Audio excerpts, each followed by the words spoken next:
David Across Simpson now the most touchdowns. Oh, three. Yep, one of them's me. Forgot about that. Damn, that's weird. It's even weirder when you gotta hear yourself talk. Psst, psst.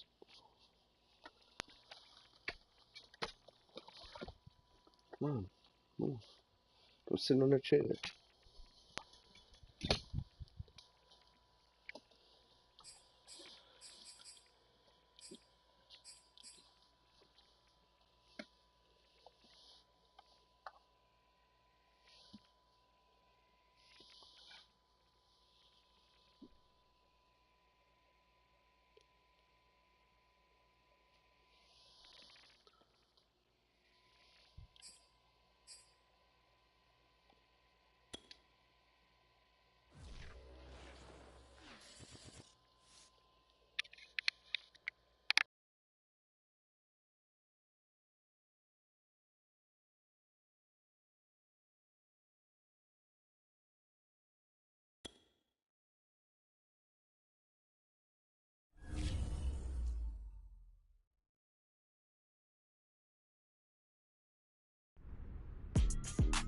Should we give him the good news?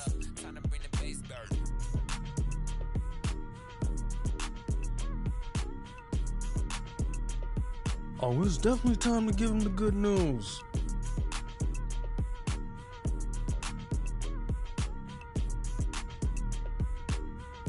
We gotta take a trip out to Oregon again once the season is over because Nike is ready to make you the face of their football brand next fall.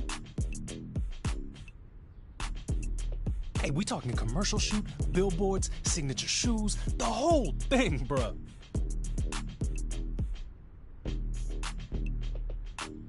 I'm sure they'll have plenty of ideas for you there, but you and Zoe will have a lot of input on the creative direction.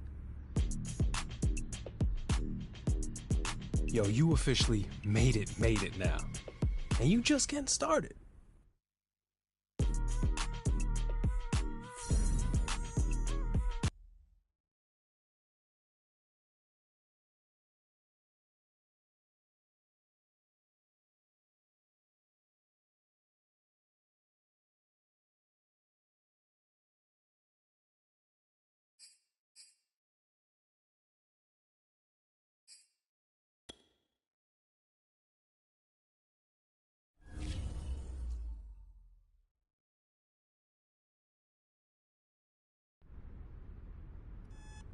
Yo, I just realized I need to start doing some Christmas shopping, and I'm tripping right now because I have no idea what to buy for a millionaire. That's how much you made it, bruh. I no longer know what kind of presents to buy you. Hey, for real though, big game this week. This stretch run of the season is gonna define your rookie year, so make them count.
today. From Paul Brown Stadium in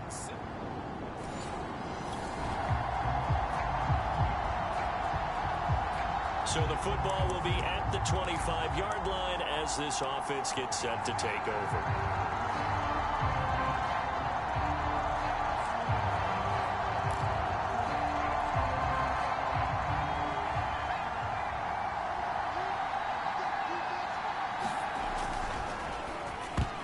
And his first pass here is going to fall incomplete.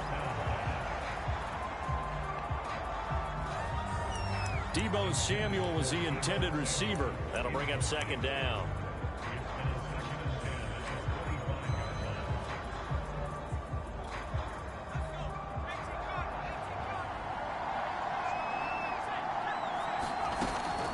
Back to throw here. Flush to his right. And he takes us up to the 40-yard line before being corralled. As a rookie quarterback, that's exactly how you endear yourself to your teammates. Give it up for the cause. It's also how you end up on the training table, too. Yeah, it's a catch-22. Coach doesn't like it. Teammates love it. Where do you fall on it? Well, I fall on wanting to endear yourself to your teammates, but pick your spots. Be smart about it. They need you for the full season. Yeah, the rookie's going to learn as he goes. That was an interesting look there because as soon as he got outside the pocket, I thought he was going to take off and run for yardage. But what often happens now with these quarterbacks who can move, defenses want to try and keep bodies in front of them, and I think that discouraged him from taking off and made him try a pass downfield that fell incomplete. Now a toss left side into the hands of his tight end. And he'll take this to the other side of midfield before going out of bounds.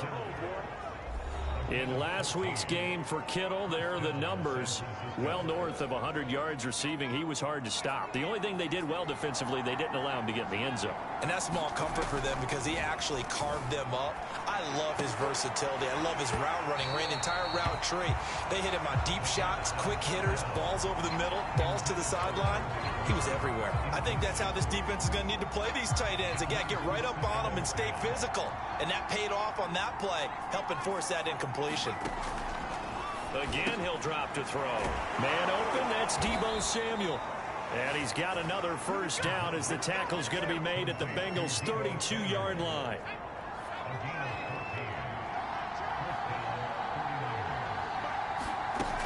On play action, they'll throw. Sliding out of the pocket. He'll get just a yard on the scramble. It's second down.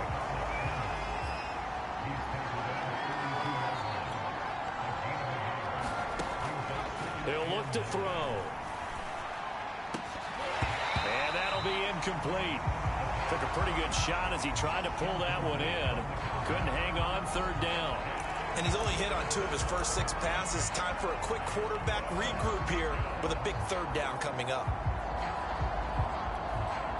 Now play number 8 on this drive, and they need 9 yards to pick up the first on third. Here's a play fake as they set up to throw.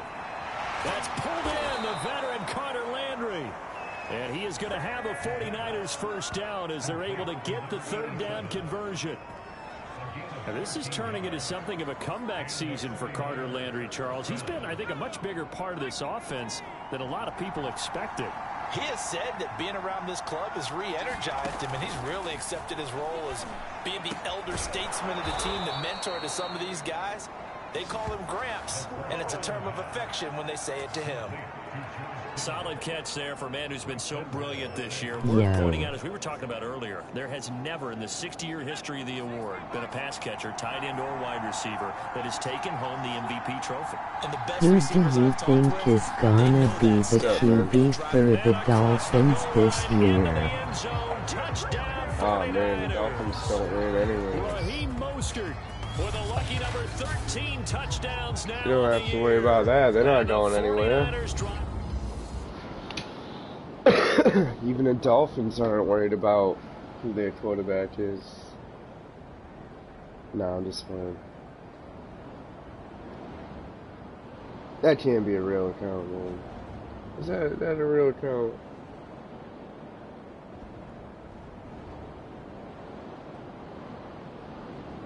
That can't be a real account.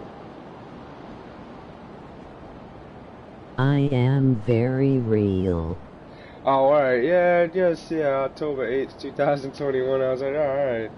And it's like, man, I don't see many Dolphin fans, but you know what? Dolphins have been doing better than they used to. A lot better than they used to. Sorry, man, I usually get like fake accounts sometimes coming in and they'll just say weird stuff and shit, so I just nip it in the bud. The 49er offense set to get this drive underway. I don't know, man. Russell Wilson Christian McCaffrey has been traded to the Washington Commanders for a 2023 first-round pick. Oh, wow. And puts some doubt in the minds of their opponents. Fucking Tom Brady came back again. The middle of the field. How about that post route there? Did an excellent job of getting his head around to look the football in and gain significant yardage.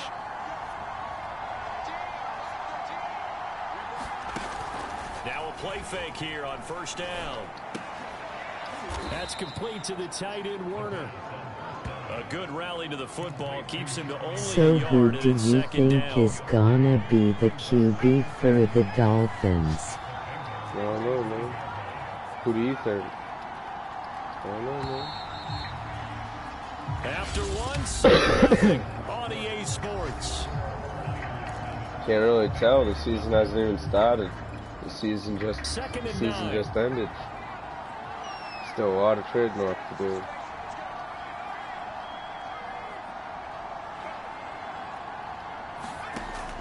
They'll set up to throw.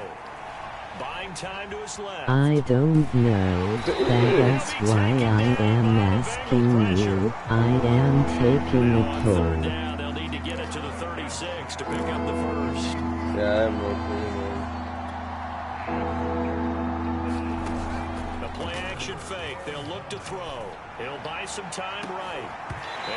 Bro, he just dropped that damn ball, man. Come on. My first thought is surprise. Why are they because doing that's one of the that? better tight ends around. Every throw I'm doing, they having their hand and they But just how about drop. a little credit to the defense forcing that incompletion?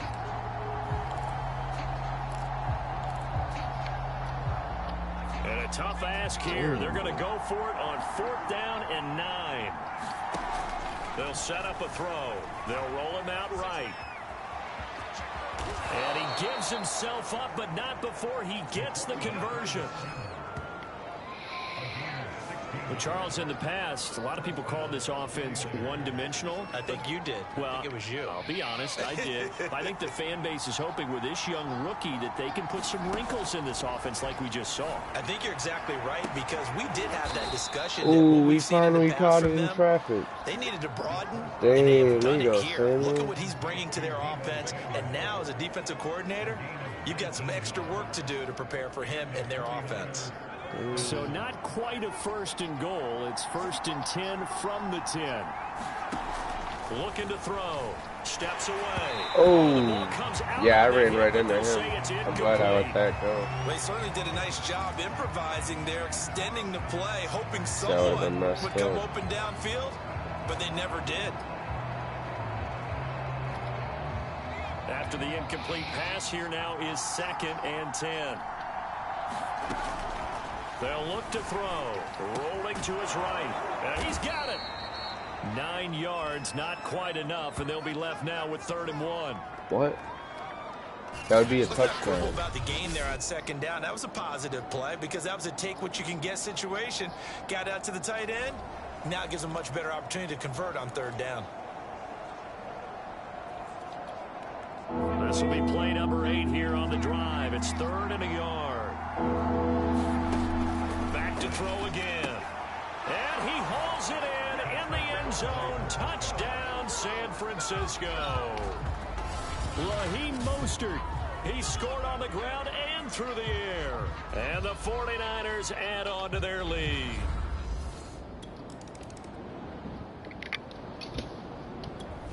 The 49er offense set to get this drive underway. And they will start this drive with just terrible field position backed up inside their own 5. But we have seen teams be bold here When and they're take done play shots, action. right? Sometimes Oh, you go really? max protection, make it a one-receiver route, and take your shot downfield and see what happens. And occasionally, we've seen success occur. And they were backed up to start the drive, but not anymore. Now, that's the play call that the offensive coordinator had in his head. You saw the end result. He wanted to go ahead and push the ball downfield, and that's what they did. And they wound up with good yardage there to get things rolling. Line of scrimmage, the 31 now on 1st and 10.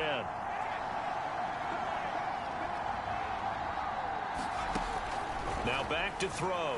Sliding out of the pocket. That's to the right side, complete to Kittle.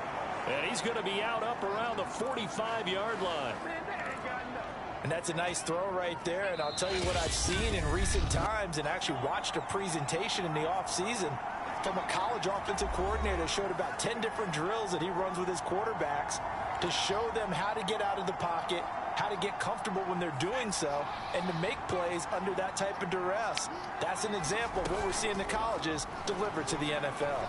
Forced out to his left. Oh, Dan, come on, bro. We couldn't have Sideline left here is that right caught, to but him they'll rule it instead. incomplete. Couldn't keep his feet in. 2nd down. I know he was trying to get the completion downfield, but the way this game has gone, with a few of the runs he's made along the way, he should have kept the ball and taken it with his feet downfield. That's the big play that shreds a defense. Instead, he thought to himself, I'm a quarterback. I've got to throw it. He bailed out the defense. Bro, why did he stop fucking accelerating? Down right at the 45-yard line. All that gets him is just a yard, and now it's 3rd down. I hit accelerate, and he just stood still. They're going to look to throw. Yeah. Broken up. And the contact Yeah, he well could fuck off timed the there, ball. and now 4th down. That might be the 3rd down stop that they needed because they've had a lot of trouble slowing down this offense in the first half. This might be their opportunity to get off the field. This offense converted once on 4th down earlier. Now they're out there again to try once more. Escaping the pressure right. And he gives himself up, but not before he gets the conversion. And now they're in the hurry-up.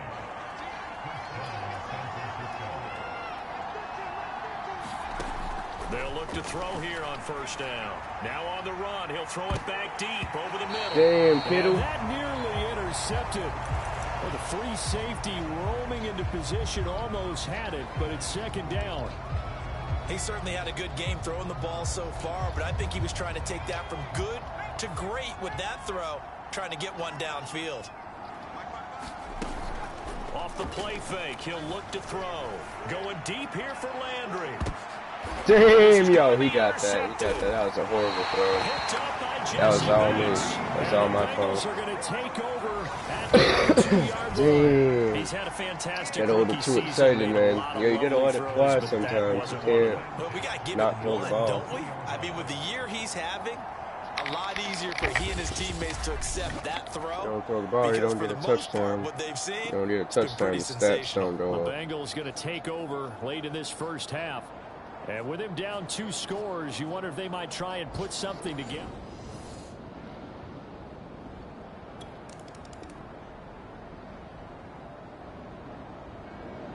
I'm gonna play some music, but I gotta shut the headset off while I do. So the offense set to take the field here. They will have the football with less than a minute to go in the first half.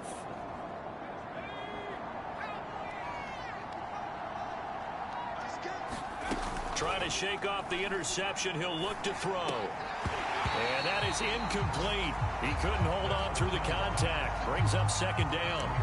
Well, I think that was good strategy there, trying to go right back to him after the last completion. But this time, the defense was all over him, and they got there to break that one up.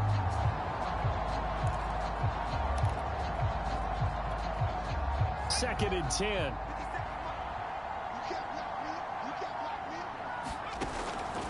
They'll drop to throw. Out to his left. And that one will fall incomplete. Clock here now just under 30 seconds to go in this first half. Well, so far in this drive, they've done some good work. They force incompletions on 1st and 2nd down, bring up 3rd and 10. That brings up the big question. Do they bring pressure or do they play coverage on this down?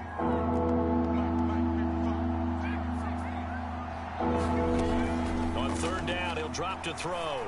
Winds up and lets it go for Samuel. And that will be incomplete. Well, they weren't scared to let brings up 4th down. That could be the stop this defense needed to get them back on track. They've been pretty well dissected by the offense here in the first half. After that possession, now they know that they can compete with this offense. So they're forced to punt on 4th as this one's away. And the fair catch is made at about the 27-yard line. A 40-yard punt, no return. And control of the football switching hands with very little time remaining until the half. Well, the Bengal offense going to see the ball one more time in this.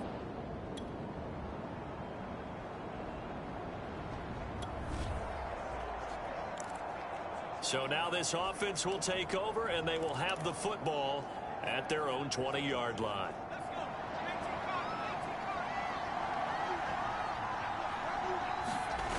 They go play action here on 1st down.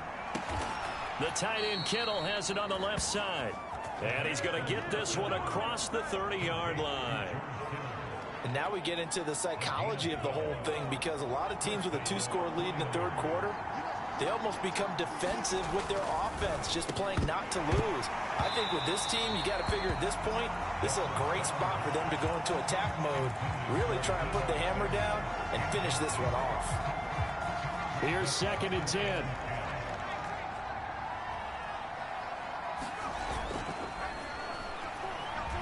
Flushed out right. And he's got his man on the crossing route. That's Landry. And he'll be taken down, but not before they work it across midfield. Oh, a lot of credit to the play caller here. He saw the design in his mind and implemented it. A little zone stretcher here because they started the tight end on the left side of the formation and sent him on a crossing route. And this works really well. And looking for Kittle, but it's intercepted. Picked off by Von Bell. And the Bengals are going to take over a couple of yards shy of midfield.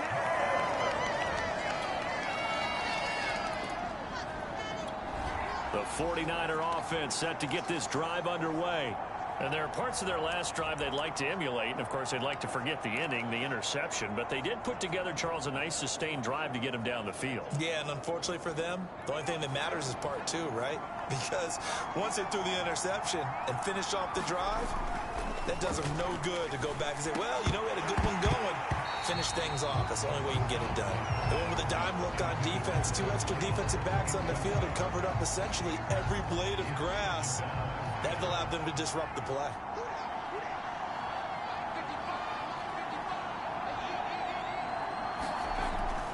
And 2nd and 10, he'll look to throw again. That's caught left side by Landry. And all the way inside the 35 before he goes out of bounds. A big play there for the Niners. Oftentimes now, offenses aren't nearly as precise as days gone by. They just tell receivers, find an open patch of grass and let the quarterback find you. And that's exactly what they did on that play. First with the pass through the air, nice chunk of yardage there, and then additional pickup with his legs after the catch.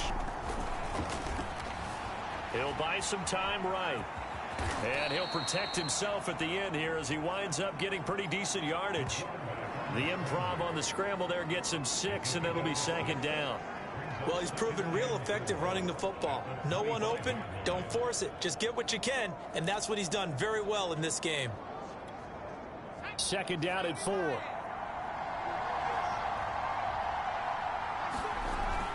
Back to throw. And that is incomplete. A lot of force bearing down on him there. He could not hang on. It's 3rd down. That's an excellent play by the defender. He diagnosed that one, closed quickly, and helped force the incompletion. Now they face a 3rd down and 4 after that incompletion on 2nd down. They'll try and run here with Mostert. And he will have a 1st down at about the 21-yard line.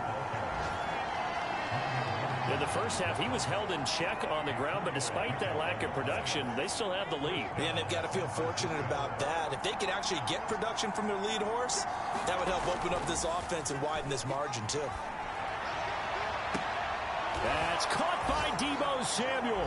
Touchdown, San Francisco. Deebo Samuel, his 3rd touchdown now on the year. And the Niners are able to stretch their lead. Solid response that. The 49er offense set to get this drive underway. This is sort of what you would call a put-away drive, isn't it? I mean, they score here, especially a touchdown. It's almost out of reach. It certainly feels that way, and I think that they're going to call their plays accordingly, because what you really want to do, even though you know the scoreboard is still up there and the game's going to go on, bro, you can take the that spirit makes away no from another sense. team. He didn't even have Drive anyone and will on. to come back and win can be taken. Bro, he just dropped that shit on Still purpose. third quarter, but you just get that feel. Yeah, they're teetering right Get there the on the hell brink, out of aren't they? here. So this game wants to see me struggle. Seriously, Hold on defensively. A potential game changer, but it falls incomplete. I even manually caught it. Now they face a 3rd and 10 after back-to-back incompletions. He'll drop to throw. Yep, drop that too. Just drop them all, man. That's all he's doing, drop them. The coverage strong, and now it's There's got to be something that you got to do on comes the here. 49ers punter now. As he'll punt it away for the 2nd time. That's stupid.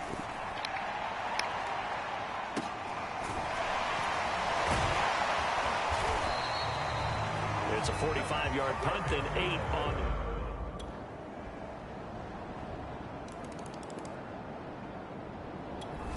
The 49er offense set to get this drive underway. Their lead back down to 1 score after the touchdown a moment ago. First down's a must on this drive as they start out here 1st and 10. He'll look to throw. This one into the hands of Kittle, the tight end. And they'll get it up just short of the 45 at the 44. Well, it may seem a little unorthodox to some people. Got the lead, 4th quarter, yet he's still firing away. I think he believes that's the best way to go ahead and win the game. Yeah, a lot of coaches say, let's just run the football, be conservative. He's sticking to his game plan. No, that is his game, and that's what they're going to ride. The throw over the middle, taken in. Now he's going to get this all the way down inside the 35. And these guys certainly are not hiding what their intention is. They're absolutely showing it. They're definitely not going to sit on this lead here in the 4th quarter. Back-to-back good plays have them on the move on 1st down. On 1st and 10, it's Mostert. Space to run past the 20. And he's going to get it all the way down to the 10-yard line. Well, it is our business to analyze what we saw out there, and on that play, I saw a defense staying in base, not taking a chance, not blitzing, in a situation where they absolutely need the football back. That's either a case of overthinking it or not thinking it through. Grinning face with big eyes. Where you're coming from, or are you just coming from all angles? You have to be careful about where you're coming from, obviously, but at this stage, you have to take a few chances as well. And this nearly an interception, but it's incomplete. Well, a turnover really would have helped him there, but not to be. I think he's got to be careful not to force anything into coverage right there. There weren't really any throwing lanes, but the best part for him, he's got 2nd and 3rd down to fall back on. It's real early in the morning. It's my favorite time of the day. On 2nd and 10. Touchdown 49ers. I haven't met anybody better at this game than me. But I ain't played nobody else yet. But I'll get there.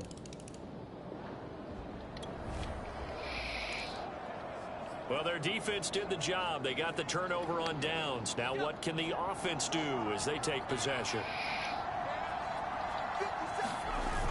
They'll come out throwing here to start the drive. Over the middle, complete to Samuel. And he's taken down, but not before reaching the 10-yard line. They ain't winning. I just said to burn this clock off. They ain't winning. 2 minutes left to play in this football game here on EA Sports.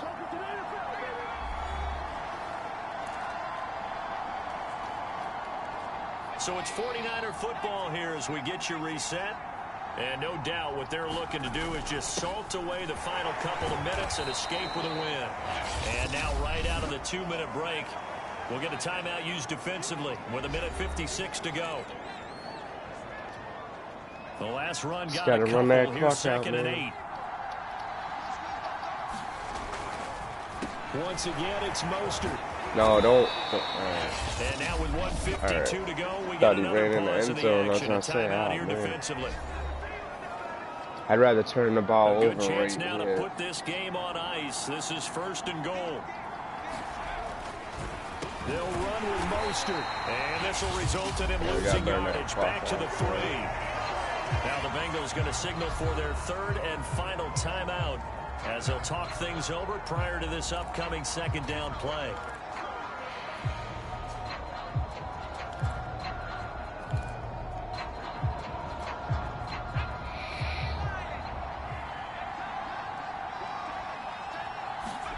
Now it looks like he'll throw here. They'll roll him out right.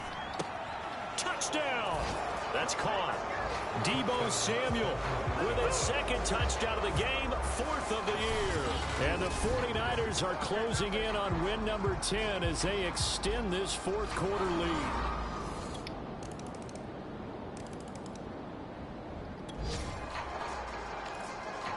So now we're in the final minute of the game. Where's Jerry Rice? This Rice? offense gets ready to take over. Probably dead. Back He's to pretty throw fucking now on old. 1st down. On the move to his left. Oh, yo, I wasn't even looking at my quarterback. A lot of times it's that first read that They you have have. Perry Maybe you Rice get in it here, in but pre-snap, and he you have locked to in be on on his Madden target, Ultimate but he was Team. covered quite well, and that one's incomplete. They'll try again with the arm here on Legends 2nd don't down. die. Oh, yeah, they And do. he'll be brought down at the Oh, 48-yard yeah, line. they do. They'll wind up with positive yardage. It's a gain of 3, but now it's 3rd down. You ever heard of a little motherfucker Sometimes we talk named, about having good what's his name, discipline when you're fucking, playing defense, making never sure mind, I your forget. eyes are in the proper place on You a can't given just say play. anybody. Looks like Is that that, discipline came Emoji from grinning, there, didn't it? squinting face. Legends definitely died, man. And boy, he is very I mean, close I to bet a you don't first even down, remember but from half where of the they're spotting legends that that football, fucking he's going to be a watch foot or football. so short. So the victory Like here for Atwater, San Francisco, and they were buoyed, fucking Charles, by Barry. a big second half to put this one on Sometimes ice. shit, it's And even I know so a long, lot of even I people forget like watching half this their one names and are thinking shit. to themselves, I bet halftime was really interesting. There's a Probably took lot the of paint off the history in walls with some of the football. words that were said. But I get the sense it was much more the Damn. adjustments they made. They 4 came in with a touchdowns, game but plan that we my saw pass that didn't work completion in the is first half. 48. They made the That adjustments ain't good. necessary, went away I from mean, it's that, good, but it ain't good. and then they got it together, got a spark, and then took off. It's really... Like, get people like Robin Williams, you know what I mean? I start my new job in the morning, woot. Oh, nice, man. I didn't know people on YouTube worked. Shit. Congratulations. People should just get like a birthday party thrown for them just because they work.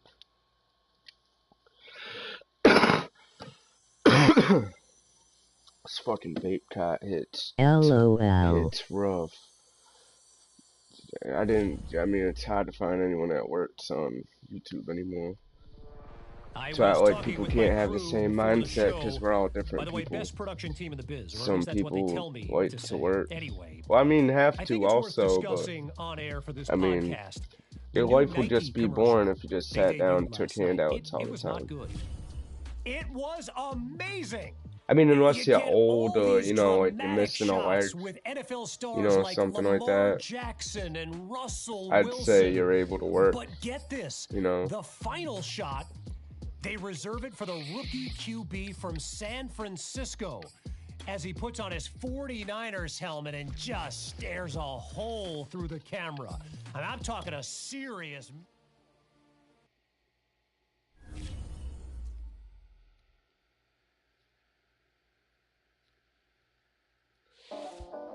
All right, guys. Good job out there. But it's important to stay humble in times like this. Seeing both you guys go off last week has me really excited about what our offense can do the rest of the year. We have something special going, you know that? I'm the second chick on this roofing crew. Ready to break out in an even bigger way.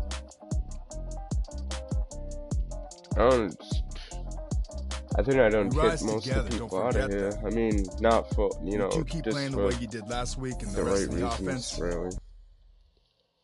I kicked people out just so they would stop fucking arguing or stopping by and putting me in the middle of it and then fucking snitching on me and, you know, that kind of shit.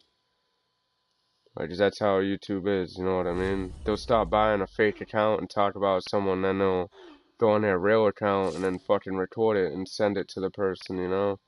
Rosin smoke. You know what I mean? Like, people actually do that and they admit to doing it. It's not like I make it up. They literally hop on panel and tell everybody how smart they are for telling on people. I'm like, this is what everyone respects. I don't get it. Like, I don't know. I don't know. Seems like that's not really like what men do. That's what children do.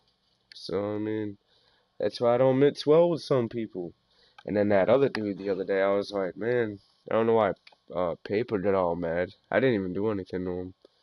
He must have just been in a mood or whatever, but hey, power to him, man.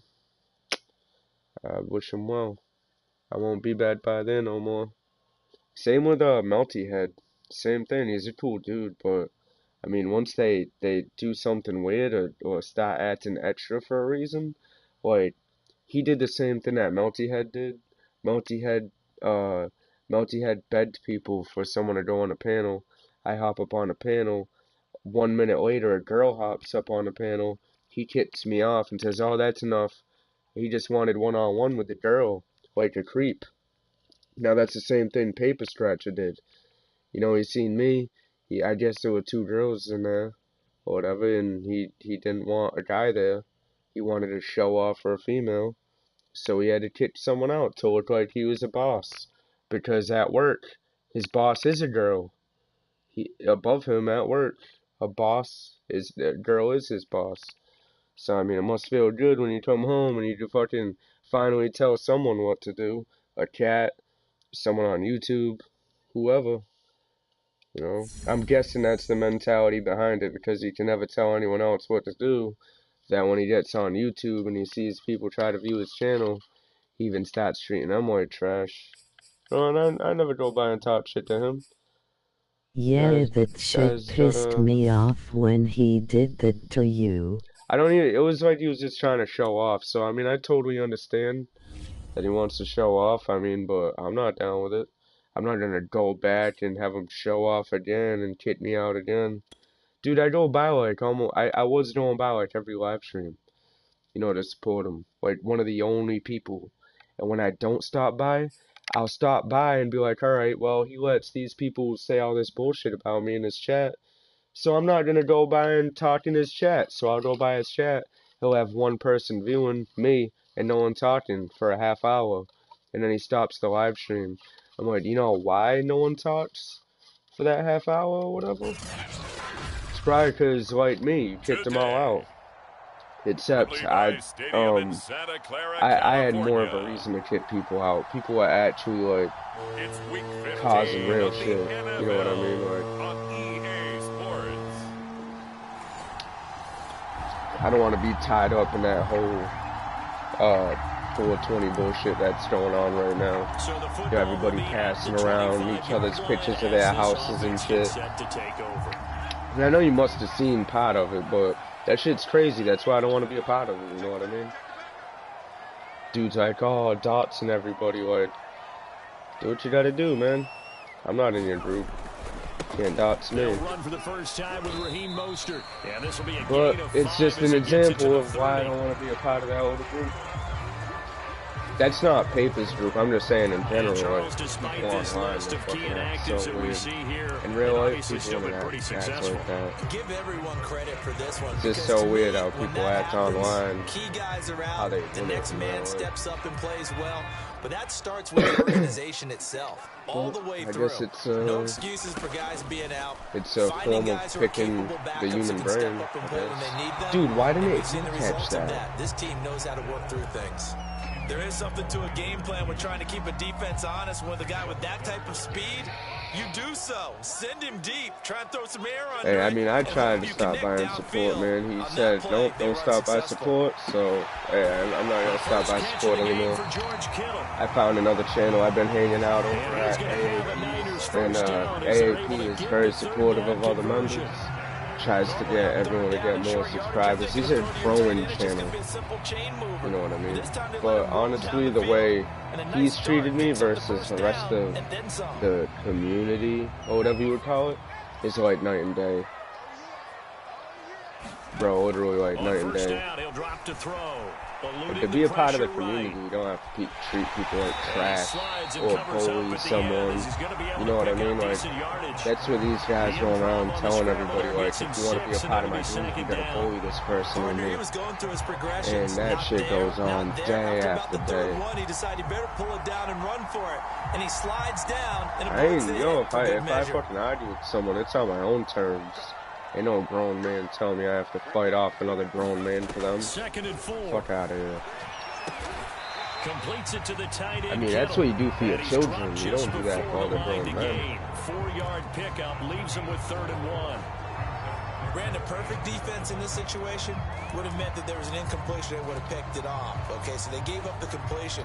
But I really enjoyed watching how the defense stayed in sync. Need to fight their own battles. Great communication. And as he dragged across each zone, you see him pointing, communicating. Damn, was that face mask? Passed him off to each defender. And then making a nice offense, play, even though it was complete. It's about time. Well, when you get an elite running back like he is, sometimes you've got to employ the by any means necessary method to get him down. Yeah, sometimes you're relieved even if a flag comes out. But if you just get the hand up and you get it on the mask, you can kind of get away with that. But as soon as you curl it around a finger or the hand, that's pretty easy for everyone to see, and they'll call that one every time. Samuel bringing in the slant. And they'll get this down to the 10. His passing's been on point on this drive, hasn't it? Been very accurate, gotten the ball downfield, gained nice chunks of yardage. See, people know I don't play that arguing, bickering back and forth shit. So if he's gonna throw the football, that's literally why they don't stop on my channel anymore, bro. They don't troll my channel anymore. I stopped going to so many streams. The trolls and shit, Big Bob, all them fake accounts and shit. It wasn't really Big Bob, dude. Them fake accounts, a lot of them are that Captain Hook guy. I think you know who I'm talking about. But anyways, that's the guy. AJ Genetics a long time ago had him fucking paid him some seeds, and ever since then that guy's been on my dick ever since. Literally. He'll go in places, start shit. That's who blocks me over at Gear Changes. I don't know if you know who Gear Changer is, but he was literally the only guy with a wrench over there able to do it. All the other people I was talking about didn't have a wrench.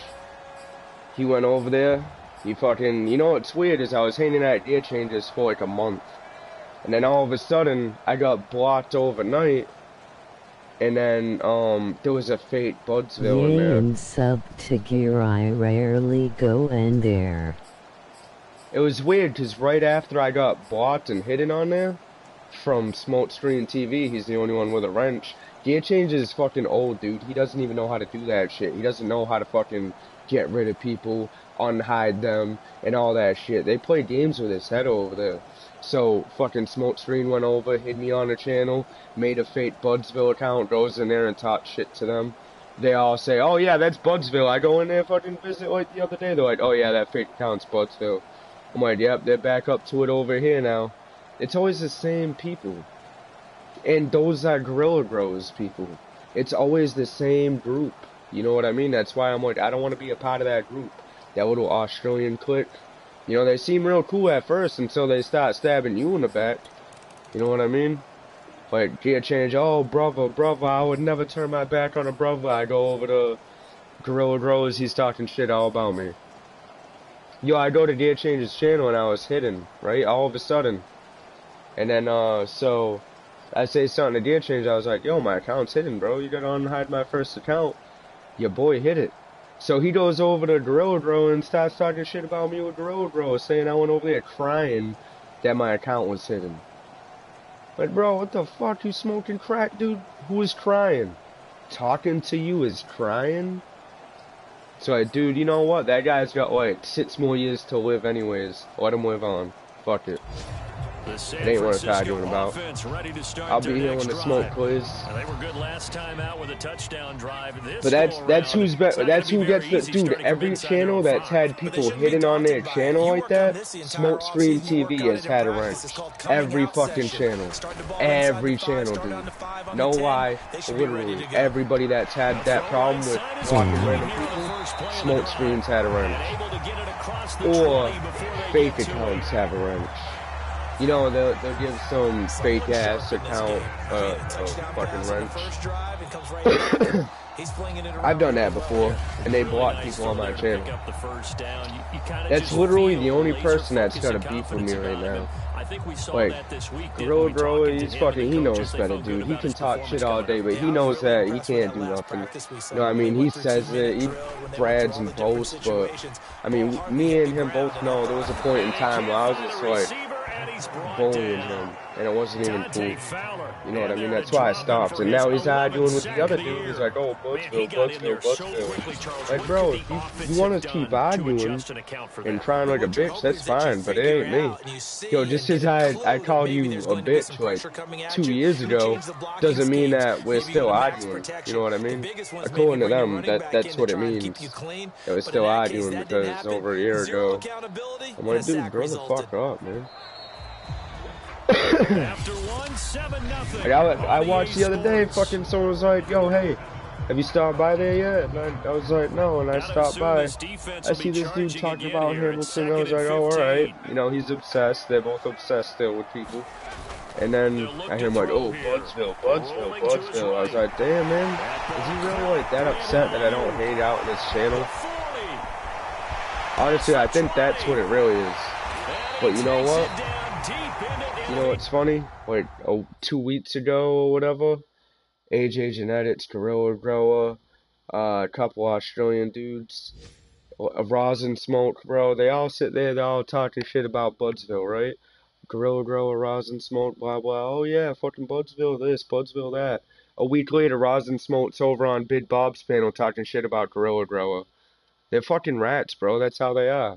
Literally, days later. He's over on his enemy's fucking channel talking shit about him, going back and forth. And if you know anything about Rosin Smoke, that's what he did a year and a half ago to Gorilla Grower. So he kicks me off the panel, kicks me out of the chat, out of the community, right? And those are the people he welcomes in. People that just go back and forth, like, bro, these people are just, they're not real, man, to say the least. Honestly, I'm just tired of dealing with it. The gaming community is a lot better than me.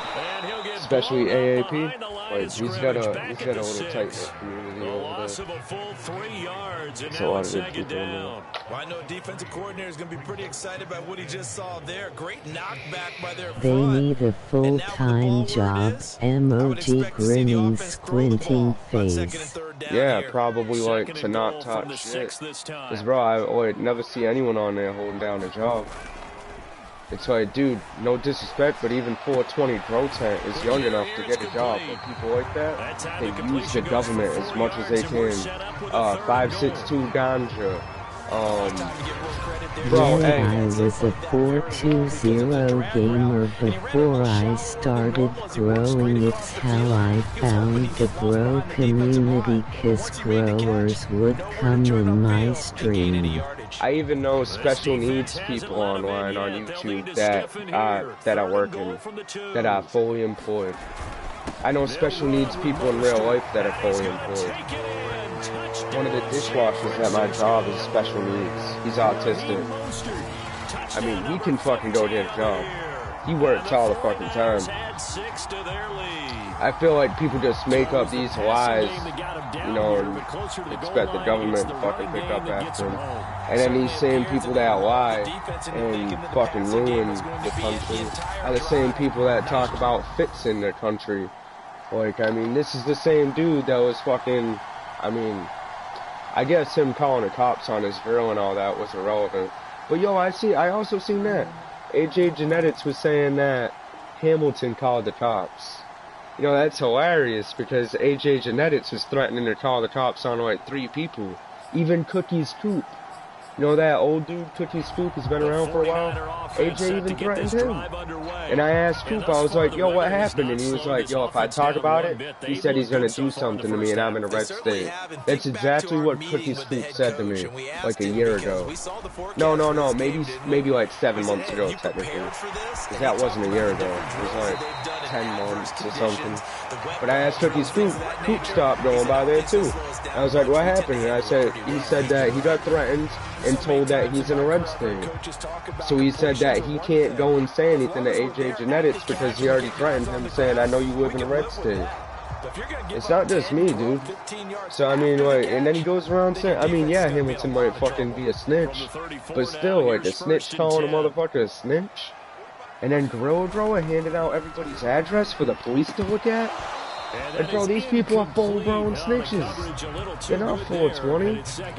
They disguise themselves as 420. That's what they say they are. So when people look up 420, they go over there. You absolutely have to get takeaways. You've got to get the ball from I know you know Cookie Scoop. Cookie Scoop used to hang out over at AJ Genetics all the time. That's how they split up. Ted Farmer, you know Ted Farmer? He also threatened Ted Farmer also, called him an old piece of shit because he was hanging out with Gorilla Grower at the time too. Dude, all AJ's fans he shit on and threatened some in one way or another. The other day when I seen him calling and someone else a cop call, I was like, wow. I never hung with that Genetics. Really, like, yeah, he used to be an okay dude, and then one day, I swear, he must have been acting. I mean, because I stopped by his stream for a couple months at least. He was always solid, never mad, never dramatic, never fighting with people. He used to never fight with people. Now, every time you see him on Rose panel, you see him, all the Australian guys like Wally Fish, Gear Changer, Hook. You know, you always get the same little drama queens that show up to put their 2 cents in because they feel like they're worthy. You know what I mean? It's always the same. Dude, every time there's a beef, you see Hook there every time. And that day, there was no exception, bro. Same people, Ed Ren, you know what I mean? Like, Ed Ren don't talk too much shit, but he definitely likes talking about it, and he definitely joins in and watches it every fucking time. It's always the same people. If you notice, it's always like the same 7, 8 people from group to group, and then I bet you wherever Weed Wars is right now or later, that someone's fighting with Weed Wars too. I guarantee you someone's gonna be fighting with Weed Wars or mentioning him, you know what, because he's always in it. I don't want to be in that shit. I don't want to be a part of that bullshit snitching crowd where they're all stabbing each other in the back and they all call each other chops on each other, dude. Like, come on. The last time I remember, actually, Hamilton made a video of cops leaving his house after what he said 420 Grow Tent called on him. And he really did have a video up of police in the front of his house in a paddy wagon leaving. So, I mean, if anyone's talking about proof about who calls cops and shit like that, I mean, honestly, there's a lot more people out there doing it than they're talking about. I mean, you might give one dude credit, but honestly, I mean, Teardrop 420 Grow Tent's girlfriend said that 420 was going to call the cops on her. So, I mean, if we're talking about people that call cops, I mean, you could disregard half that fucking community or more. You know what I mean? Like, they're all talking about and bragging about it, dude. I'm one of the only people that I haven't seen threaten someone like that. Saying, yo, I know where you at. This is going to happen. You better shut your mouth. I'm one of the only people I don't see acts like that on here. Literally. I know where you live. I'm gonna tell everybody your address. Like, bro, that's so weak, bro. That's all you got? Like, if you don't, yo, why don't you just pull up to their address then, bro, instead of fucking snitching on them? What do you think people do with addresses? Seriously, what do you think Gorilla Grow is gonna do with someone's address? Think about it. You think he's really gonna show up to Canada? Or do you think he's just waiting for someone to call the cops on Hamilton? When he shows that address, what do you think he's doing? What do you think's gonna happen? Do you think someone's really gonna pull up to his house, or do you think someone's gonna call someone on him? Because honestly, I believe that they put that information up there for cops. Gorilla Grower puts that information up there so people call on him. Those are his intentions. He has no intention of anyone ever showing up at Hamilton Homegrowns. His intentions are for someone to call the cops on a motherfucker. He's a fucking snitch, bro. Informing everybody online. And then to go out of their way to call someone else a snitch. And then he goes, oh, I never ripped anybody off in my life. Meanwhile, he's on the fucking panel with AJ Genetics, the guy that he ripped off for a half pound that he's sending a gigawatt to now, so AJ Genetics can't say shit, and he can't do shit, or he ain't gonna get his light. So AJ just has to shut up and be the good little fucking bitch that he is. You know, he's gotta sit on his fucking shoulder while he's playing a violin. Whatever the fuck that thing is. What the fuck is that? No, not the violin. But it's got a funny ass name. I don't know, man, but this is how they get down, man. Just like, you know, they'll be like, oh man, I ain't about that drama shit. You know, like I stopped by the other day. I stopped by literally for like 15 minutes, 20 minutes. I'm glad I be and then I went working somewhere long else. days starting tomorrow. I go by and I see people like 5'6" ganja, and this dude's like, oh, I ain't about the drama, but let's talk shit about everybody. Let's get this out there and let me get into your drama. It's like, bro, why doesn't, no one's a man, and no one says, yo, this is what I did. This is why Gorilla Grower stopped liking me, because when I went by, the only problem we really had was he was being a racist, and I had to call him out on it. He told me that he would drop it. He wouldn't do that shit anymore. Now his only problem is I want to go in and talk shit about, who was it at the time? Oh, Pilgor. Bro, Pilgor don't even like me, and I don't give a shit. I don't play them politics, but still, I'm not going to go to someone's stream and talk shit about him for a half hour just because, you know, we don't see eye to eye. Pilgor really don't like me because of 420 growth time. Really, pretty much. He hit me up one day and told me, hey, I looked up his fucking arrest record, and I don't want to hang out with him. And I was like, I don't know what the fuck that means, buddy, but hey, that's your prerogative, man. Hey, I respect it. And then ever since then, he's been, like, really hurt about it. And I could tell, like, he is emotional about it. I mean, but, so I just leave it be. You know what I mean? I mean, Pilgor is a part of the problem on YouTube. He's just like another Gorilla Grower. I went in. I never did anything wrong to Pilgor. But now he treats me like trash. I go in there, I was like, yo, what's up, man? And then he's like, oh, you don't belong here. Someone time him out. And then he started talking shit, and I was like, alright, I'm out of here. And I just left. I didn't see what else they said, but... So like, as soon as I entered his chat, he started attacking like it was Gorilla Grower's chat. It's like the same shit. You know what I mean? It's like, Bloods and Crips. You know, the Bloods will say that the Crips are bad, but really, bro, they're both just as bad. Under wraps pretty well, but somehow able to muscle his way over. They're literally just as bad, dude. If you don't notice, Pilgor plays them games with them too. Like, they're all just as bad. I was like, hey man, I ain't getting involved with whatever, you know what I mean? I mean, if I don't like 420 growth time, that would be on my own terms. That wouldn't be on someone else's because they told me I have to. Halftime and what's already a 2-touchdown game. As we send you cross-country to Orlando, Jonathan Coachman is there and has our EA Sports. You know, like I go around and I see how some people act, and they'll say shit like, hey, if you hang out with Bud still, I won't hang out and support your channel. They do that all the time, man. I've seen Rosin Smoke do that, D-Nuts do that, literally in front of me in the chat. That's why Rosin Smoke left 420's chat a while ago. I stopped by, said what's up, and he didn't kick me out, and Rosin Smoke got butthurt about it. And he stopped going to the chat. Next thing you know, fucking dude, Rosin Smoke started attacking his girlfriend. I don't know if you know Teardrop, but he started attacking her, calling her whoops, and him and Bob started showing everybody online the photos and the videos and the text messages of Teardrop saying 420 Grow Tent beat her, and then when she went to run away from him, he said he was going to call the cops on her. It's like all in text. It's not hearsay. It's in text. Teardrop sent pictures of her neck all red and shit like that.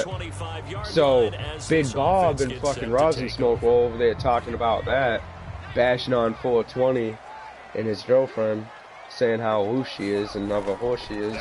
Like a month later, all them are best friends. You know, 420 used to stop by here and say what's up. Yo, now he only goes by rosin smokes. It's just weird how people act. The same dude that was calling him a woman beater that whole time. The same guy that still hangs out with the dude that calls him a woman beater. Dude, Big Bob still does that shit. Rosin Smoke's still on his panel over there. Hey, they'll learn. And I'll be there to be like, ha, you know what I mean? That's And this throw incomplete. The defender all over I just sit back and watch. Lead to third down.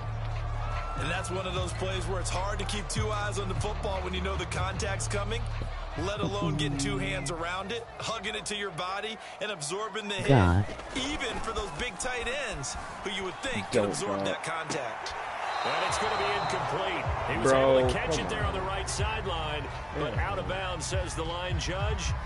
And it's going to bring up fourth down. Here comes the 49ers punter now. And the way this offense has moved the ball, he hasn't been needed till here in the third. They only punted twice. I mean, I like hanging out at Twisted Roots chat, too. He's always got pretty good vibes, good people. And the Falcons will be taking over first and 10. He's always so happy-go-lucky, man. You know, like last year when people were arguing with him and shit, like that wasn't a normal year. So the football will be at the 25-yard line as this year hopefully will be more normal.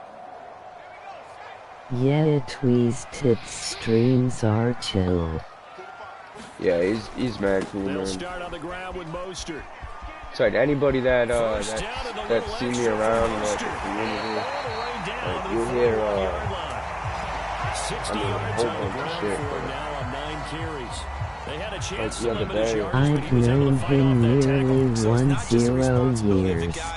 When I was over at Gorilla Grows, he's like, oh, it's always the same people, always the same people, blah, blah, blah, blah, blah. Budsville. And bro, I didn't do shit to you. Hey, and you know what? Honestly, I'm in a free country. If I see some crackhead ripping people off online, I can talk about it all I want. Now, him threatening people and giving away addresses, and then he asked the other people to get in trouble, you know what I mean? Like, the other day, he was like, he said he wishes Hamilton goes to jail. And then he gave out Hamilton's address to everybody on YouTube. That's literally what he said. He said, you have court Monday or Tuesday. I hope you go to jail. That's what Gorilla Grower said. And then he turns around and says, oh, it's all Buttsville's fault. He's a part of the problem. What the fuck does that have to do with me? You know what I mean? It's like the pot calling the kettle black. Literally. Like, this motherfucker is literally the one doing all the trash in the community right now. And then to point the finger at someone else. That's exactly what he said too. Those were his exact words. He hopes he goes to jail. He said maybe he'll learn to stop running his fucking mouth. That's what he said. The same dude that never shuts his mouth. WTF? And he should still have it up. He should still have it up on his live stream, too. I am off tomorrow.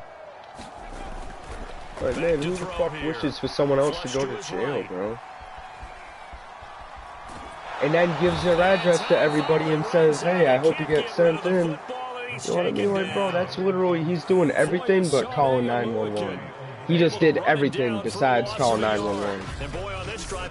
Like he's snitching. That's snitching. Now they're in a tough spot. Nice play defensively. Certainly felt like the defense decided. I mean, if people credit that, they say that's 420 material. That's what people that smoke cannabis do. Time butts out the other night for what? Emoji grinning, squinting face. Oh man, I can't do. Oh yeah, hey, I mean, you can if you please, but I can't do that, brother. Sorry about that. He said he's not supporting you anymore.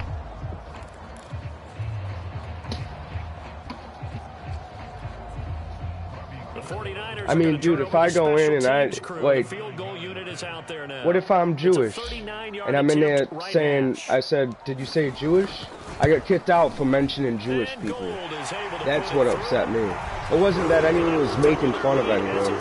But someone else before that had said, yo, hey, it must be a Jewish thing or something like that. And I was like, huh? So that could have been perceived as two different ways. And I was like, alright. Then later on, I thought I heard him say Jews. And I said, did you just say Jews? And I guess that I got booted out for asking him if he said Jewish. So I mentioned Jewish, how it said the word, and I got booted out for it. And I mean, I'm cool with that. Yo, your channel, bro, your prerogative. I'm not gonna bother you.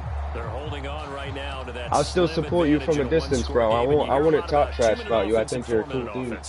But obviously, it's not what do you say, reciprocated. So you want consistent gains, steady gains. Doesn't have to be big plays, but it has to be. That was like something that multi-heads would do to me. But certainly throwing the ball. That's why I just stopped going by there. Just make sure that you're careful with it. And again, get those not papers, I'm talking about multis. Multi-heads was a cool dude, and then one day he just started not being himself anymore. I was like, hey man, this isn't what I joined up in. So there you go. Just like when I started the community back then with going to Gorilla Girls, dude, people didn't fight like that, bro. I didn't join for that. It's just what we were put into. It just happened to happen. And nowadays I realize what it really is, and that's why I don't go into it. I don't. But back then I thought it was all about the cannabis, the community, helping. You grow and you realize, like, it's more about fucking bullying that guy, taking that piece of competition out of my way, getting that dude out of my way, taking that guy's views. That's like what people see it as.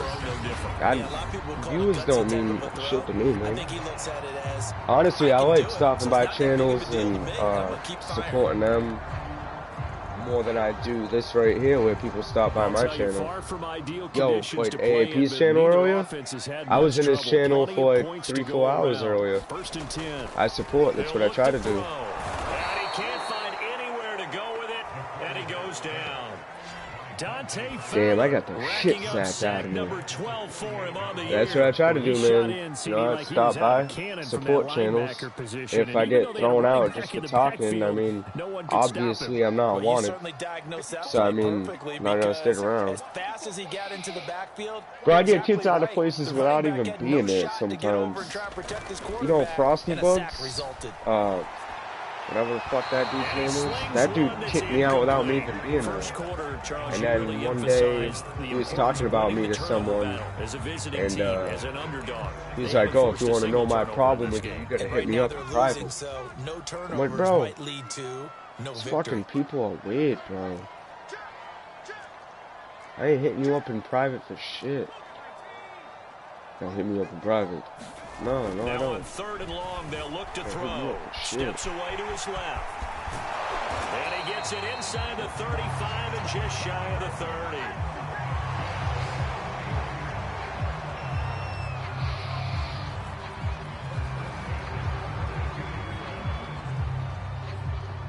I still support though, you know, I'm just looking for the right channels to support. That's how. Like Twisted Roots channel, definitely one of my favorites. Great people. Eagle Garden, he's a good guy. So it's 49er football here as we get you reset.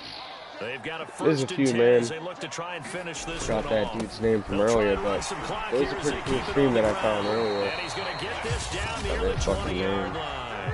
So fresh out of the 2-minute warning, and here's another timeout taken with 1:55 it's like remaining. On the edge. Not totally home free yet, but it's looking good as they come up 1st and 10.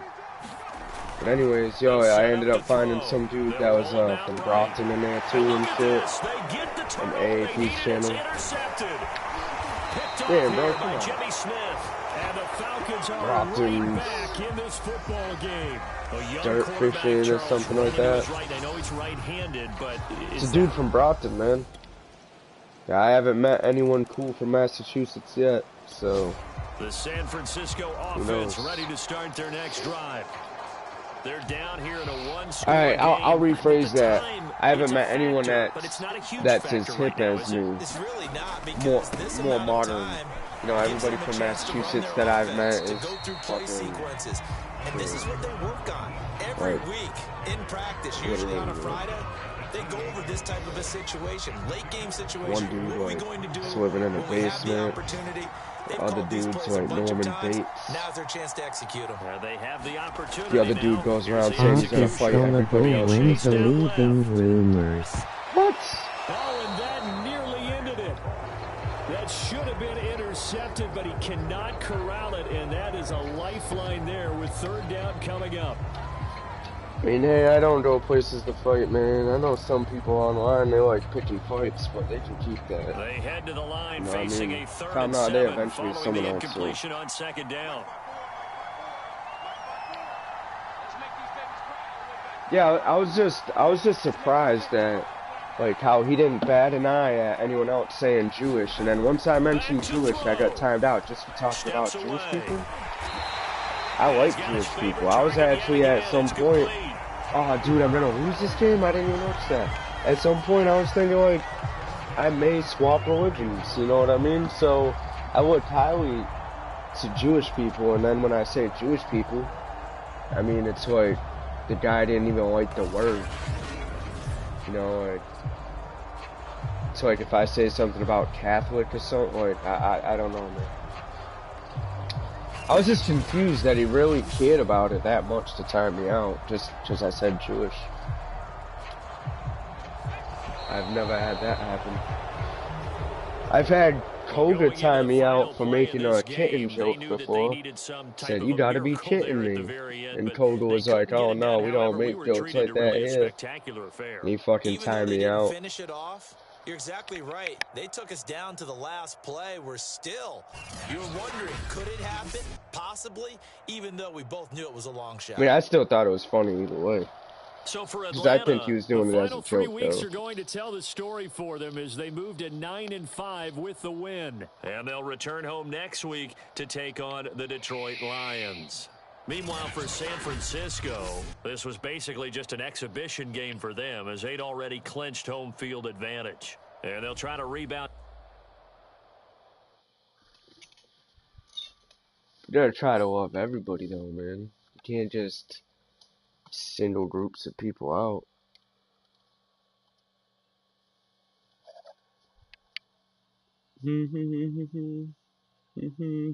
Be right back, have to pee. Yeah, man, do what you gotta do. Nah, you can't pee. It's the stream where we don't pee. Makes no fucking sense. Back now That's just on how we OT roll. with KC. I'm your host, Kevin Connors, and I will tell you, I am nothing if not a man of my word. My great listeners wanted this interview for a long time now, and your boy is here to deliver. He was a star He at said your boy Nebraska. is here to deliver. He's now the face of the franchise with the 49ers. And yes, he's finally on our show. My man, thanks for joining us. Hey, thanks for having me, Kevin. I'm sorry it's taken so long to make it happen. Hey, look, no apology needed. Your life has been a whirlwind since the day you were drafted. I got to imagine it's been nonstop. Yeah, it's been hectic, but it's also been pretty amazing. I mean, I love what it means to be a pro in this league. Yeah, and being a pro also means getting to be in Madden. I mean, you go from playing the game to being in it. well, yeah, but they got to get my ratings up. I know every player says that, but I'm serious. Yeah, you and every other dude in the league, you know. But I will tell you, I happen to know a few guys on the Madden team. So you play your cards right. Maybe OKC puts in a good word for you, all right? Yeah, you got to do that. Because I am not sure they've been watching my games close enough, Kev. Look, well, I can assure you I've been watching your games. And, you know, there's one in particular I'd love to ask you about. Let's go back to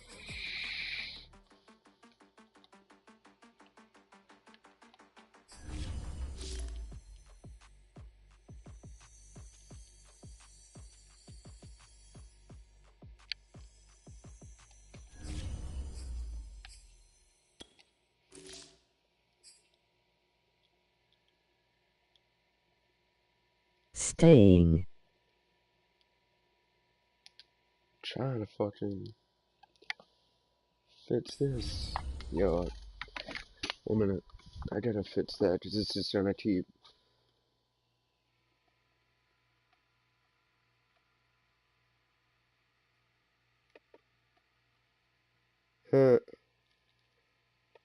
Yeah, I don't know why it does that holding comments back. It's fucking weird.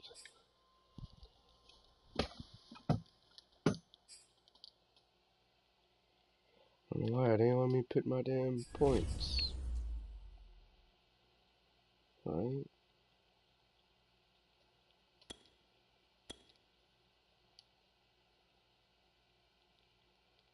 Well, not going. Alright, there we go.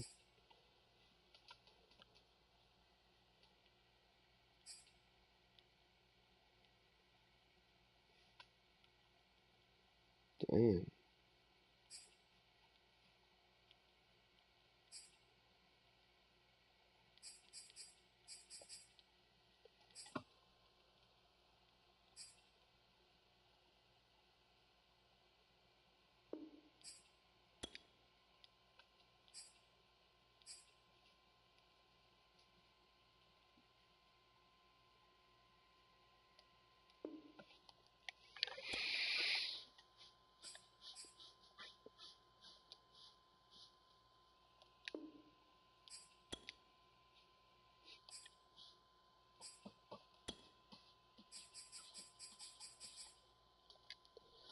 Yo, you don't get along with I don't know if, I mean, you obviously been around the community, but,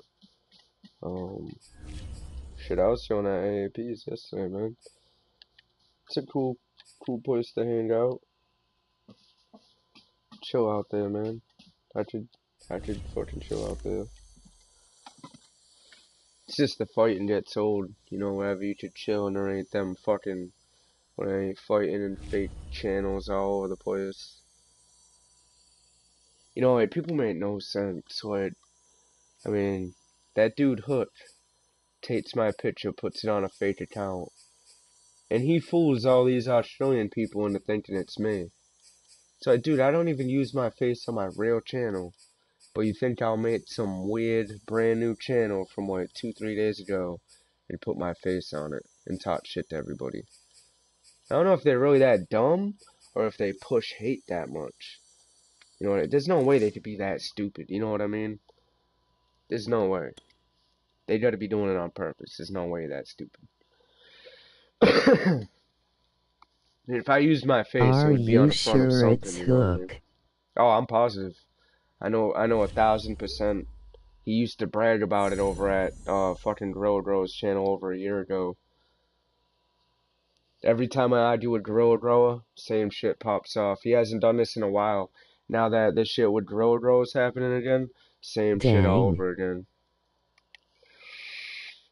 That's why whenever Budsville comes up, he always has something to say. Cause he's like butthurt, but if you listen to how he talks, he'll tell you how manipulative he is to his people. Like he'll like the other day he was describing, he was like, if you want to mess with someone, you say certain things to pull them out, to make them act a different way. You don't act that way. But if you want to make them look bad to people, you have to say certain things to aggravate them that isn't really bad. You know what I mean? He's telling everybody, describing how he trolls everybody.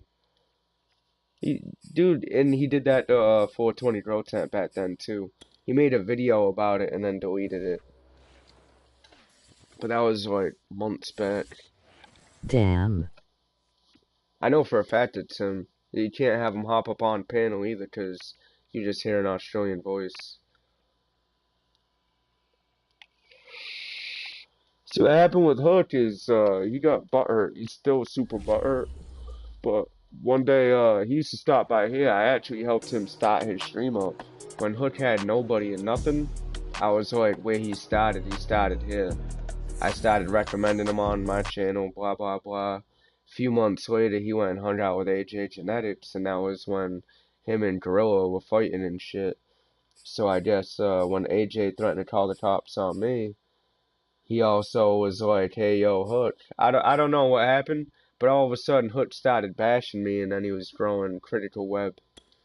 So it was apparent that he got seeds from somebody that was spreading shit about me. Now all of a sudden he was talking shit about me himself. You know, so I put two and two together. He got paid to be on their little crew. You know what I mean? Like, yo, hey, you're a part of my crew. I'll send you beans. You just gotta be on my side. Man, you know what I mean? It's good to actually hang out with you I guys don't do again. that side I shit, feel like it's man. been forever since we've been able to just chill, you know?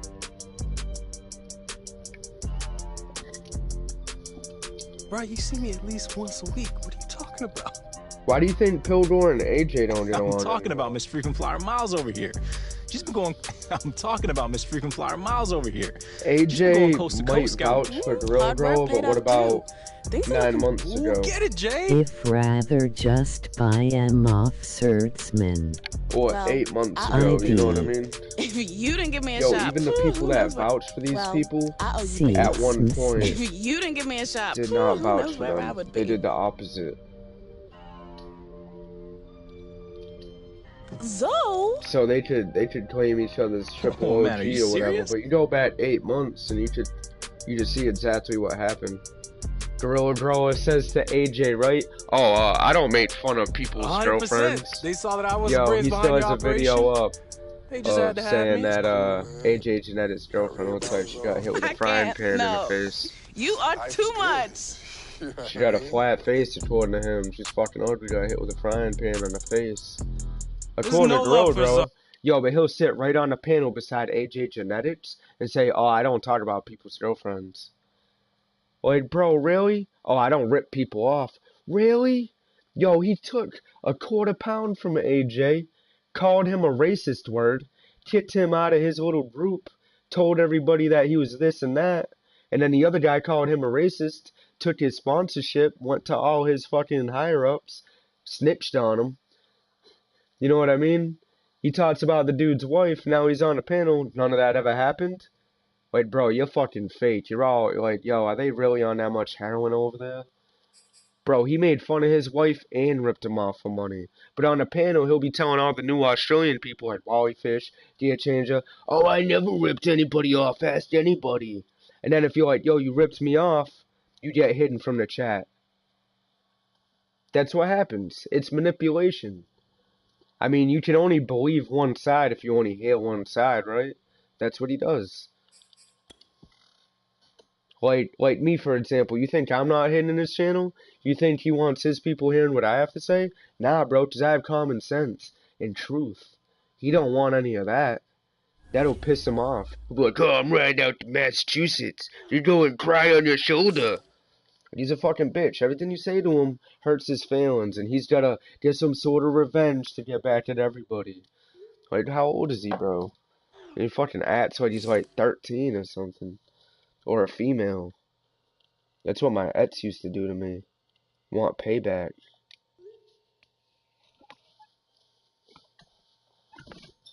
Guys don't do that. Unless you're like, what's that dude's name? That dude from fucking Inspector Gadget. You know what I mean? Guys don't look for revenge like that. 3 years later, bro? You're not Joker from Batman. More like Penguin, if anything. But still, people don't really hold grudges like that, dude.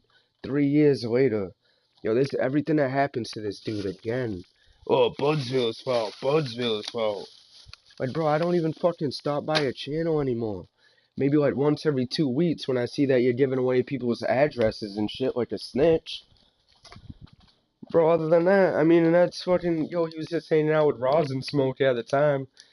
Yo, I just, yo, that shit's crazy. Rosin Smoke was calling him a snitch for like a year and a half.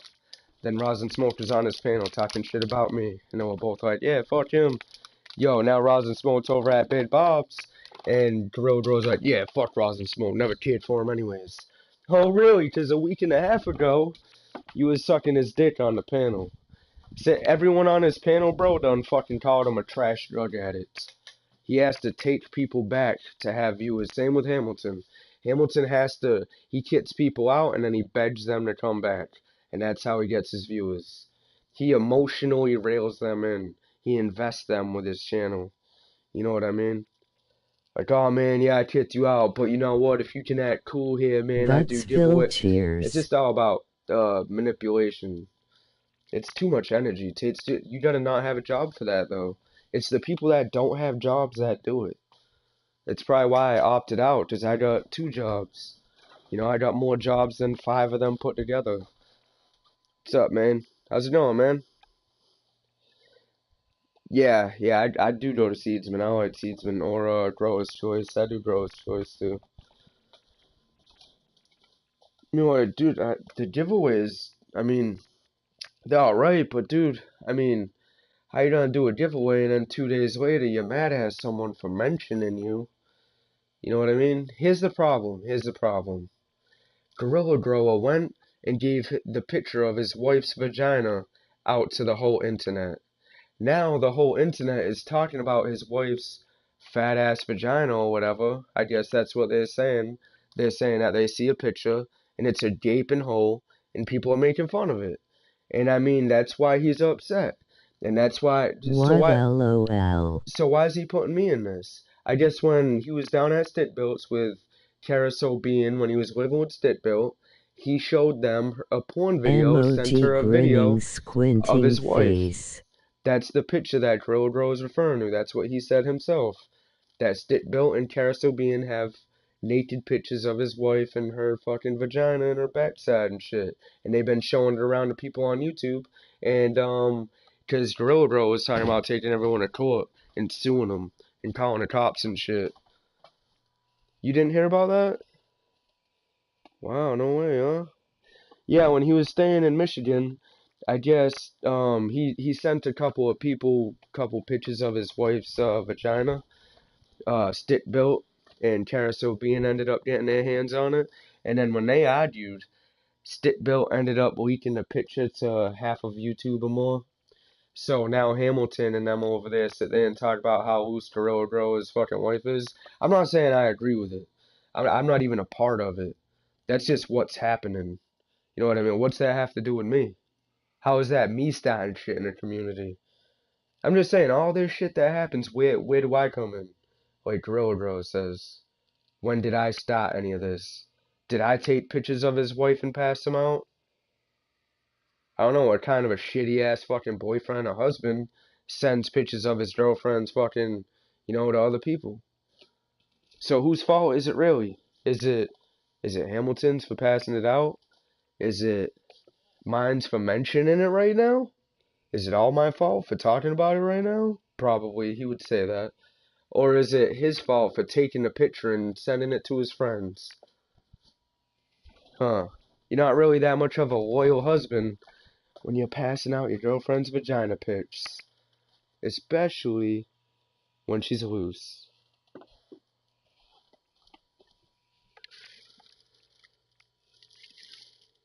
I'm surprised no. I mean, I'm sure everyone's done heard about that. Pretty sure even Pildor has copies of it. They even tried blaming me for that. He had someone in his chat a while ago saying that I was how they got the photo. They're like, oh, you sent it to Budsville or something like that. And Budsville sent it out to everyone. I'm like, bro, he never sent it to me, so how would I send it out to anybody else? That don't even make no fucking sense. But that's just how people on YouTube work, man. I did get blamed originally for that too. But he knows who he sent it to. His boy Stickbuilt. That's who he sent it to. And that's who dispersed the fucking picture. It's not my fault, man. You know who Stitbuilt is? Stitbuilt is one out of the 3 people that he lived with and teamed up with that kicked him out because he did something fucked up to them. You know, like he robbed Pildor, fucking said he was gonna cut all Pildor's plants down and fuck their property up, so Pildor had to ask him to leave. And then when he left, he asked him for money, and when he didn't get enough money, he turned around and called the guy a pedophile and put some random guy's name up with his record and said that it was Pildor and told everyone his address and said go get him. Then he was with fucking, oh dude, no, I didn't even, Twisted Roots. What about Twisted Roots? He argues with Twisted Roots over in Michigan. All of a sudden, not. He's got police on his property looking to cut plants down. I don't know if anyone remembers that. What about who else? Stitbuilt. Oh yeah, Stitbuilt. Third guy that he went to live with. Boom, boom, boom. You know, it's supposed to be third time's a charm. No, this guy. So how is this all my fault that everyone he goes and encounters kicks his ass out? You know what I mean? Like, he's gotta be an adult at some point. You gotta take some fucking responsibility and say, hey, you're a shitbag, bro. You know it. Just deal with it. You can't blame everyone else for you being a shitbag at 53. You know? Oh man, the only reason why I talk shit online is because of him. But no, man.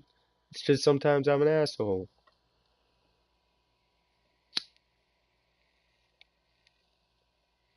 It's hard having to be responsible for a grown-ass man. Man, oh shit. Dude, I wake up, yo, I go to bed, everything's fine. You know what I mean? Wake up, this dude's fighting and giving away this other dude's address and putting me in the middle of his fight. I ain't got shit to do with that, man.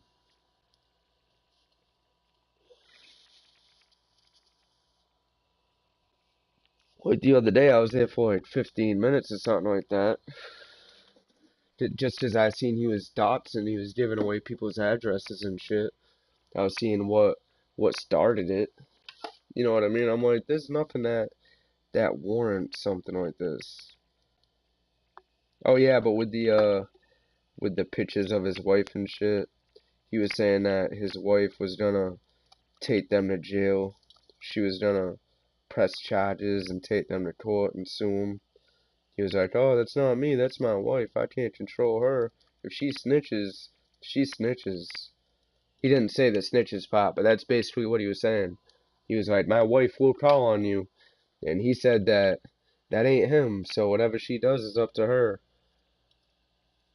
I mean, he's been threatening the law. That's like how some other people have been doing it too. Like fucking Neo Madden. That guy's a trip. I see that guy everywhere. I'm surprised. Yeah, they say the good die young, right?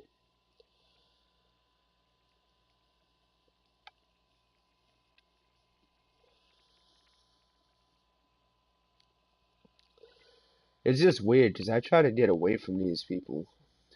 And honestly, no matter where I go, they always try hanging out. Yo, like when I was at even at Paper Stretches the other day, the silent one, bro, he apparently like he's not a huge fan of me. You know what I mean? But he even started shit in there before. Weed Wars the other day is like, yo, hey, let me up on the panel. Like he's trying to get in. But bro, everywhere I go to get away from these people, they end up following me somehow, somewhere. You know, they're like, ah, I hate Budsville, but then they'll go to the channel I hang out at all the time and talk about me the whole time. But obviously you don't. You want to be friends, and I don't reach out, and they get mad about it.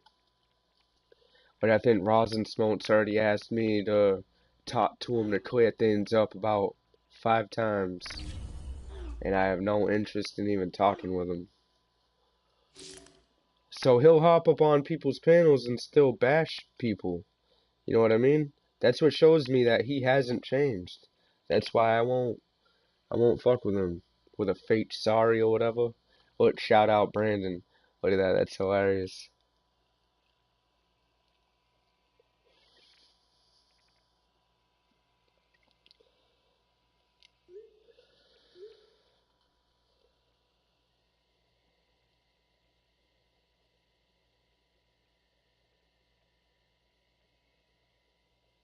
Let's go, Brandon.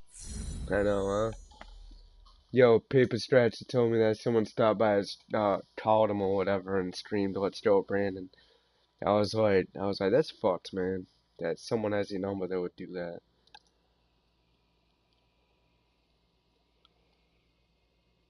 You know, who the fuck does that shit? Trump fans, huh? Yo, I don't know how Jerry Rice did this for like 20 years. I ain't even 10 years deep yet, and these short weeks killing me. Yeah, man.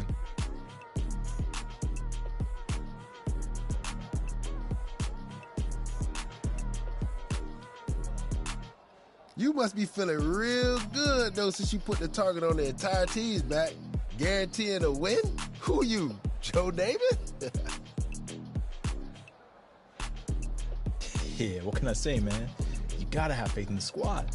I mean, sure, we got a bigger target on our back now, but that just means we all need to step up our game. But you know what?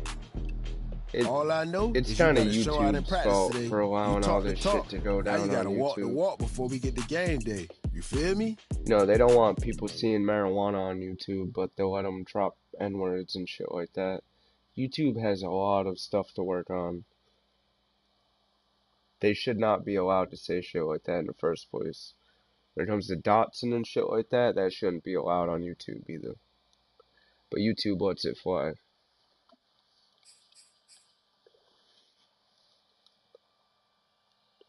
Gorilla Grow wouldn't last on any other platform besides YouTube. Because YouTube's like the melting pot, the bottom of the barrel. YouTube is toxic. If you go on like Twitch or something like that, yo, they'd already been thrown out. They would have never been allowed.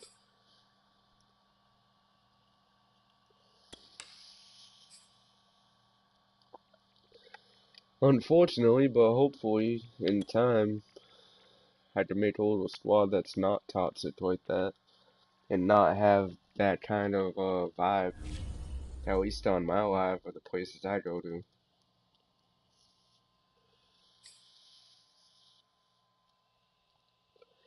Because you know what's fucked up is, dude, AAP was stopping by Gorilla Grows to help him out, got him all kinds of subscribers and whatnot. He was there. He was in Gorilla Grows chat like 3-4 months ago. Gorilla Grow was saying how good of a guy he was, and this and that, and he got the shit end of the stick from the community, blah blah, and then all of a sudden, now he's like, oh, I don't like him either. Like, dude, everybody he liked today, in a week he doesn't like. Now, like, that's him. That's nobody else. He did say everyone else stopped fighting, whatever. That's him. Even the person that he's partnered up with, AJ Genetics, that's just to get money from people. Gorilla Grower fucking brings him in, coerces people into spending their money. AJ Genetics sends his fucking seeds to them from outside, and they're making money off the community. That's their little deal. That's why they get along now.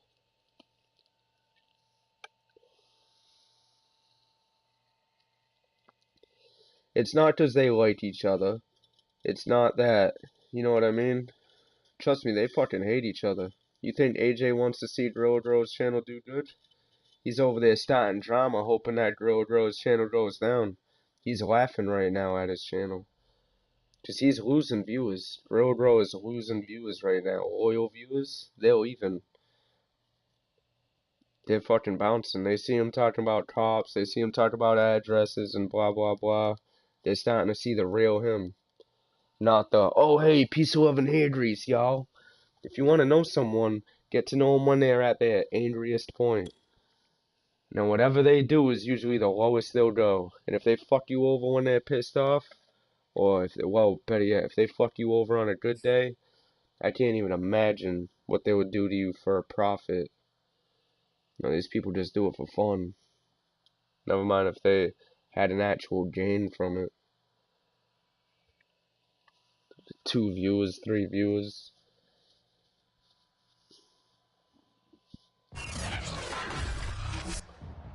Tonight, from Nissan Stadium in Nashville, Tennessee. I ain't gonna lie though, yo, after that whole, after Hamilton asked people to call the cops on that other dude, and asked people to call Child Protective Services, I'll never stop by there and chill with him. It's unfortunate that he had to go that far. The 25-yard line as this offense gets set to take over.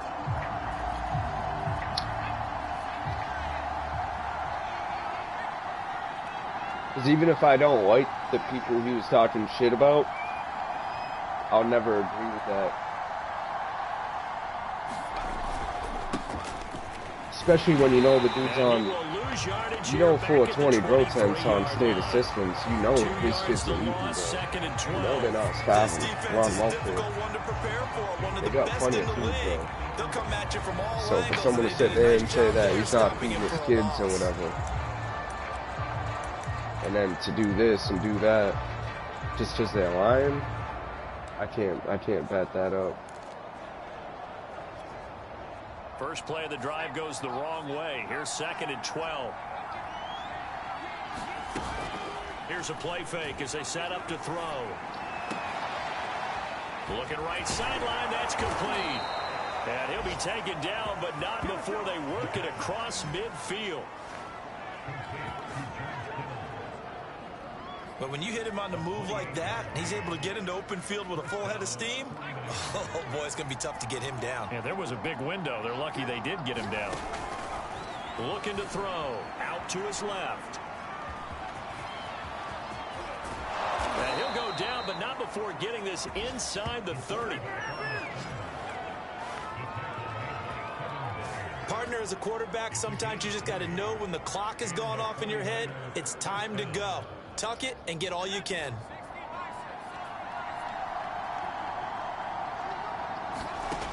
They'll look to throw. Damn, bro, what? Bro, he like poked me. He lost 9 there. That's really going to set him back for 2nd down.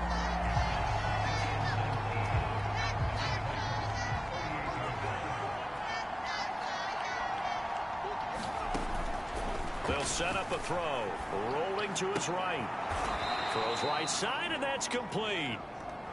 It'll be a pickup of 15 as that'll lead to 3rd down.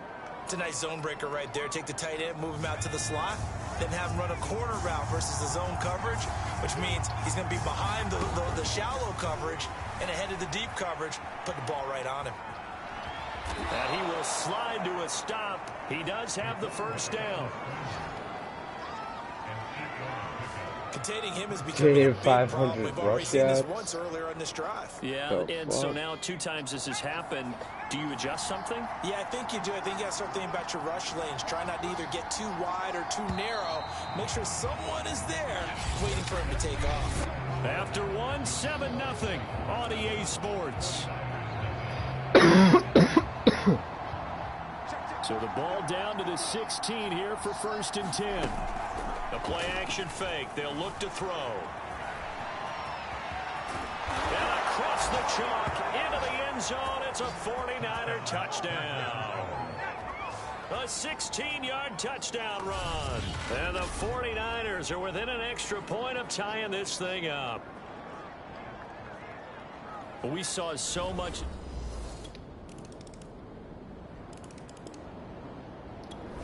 The 49er offense set to get this drive underway.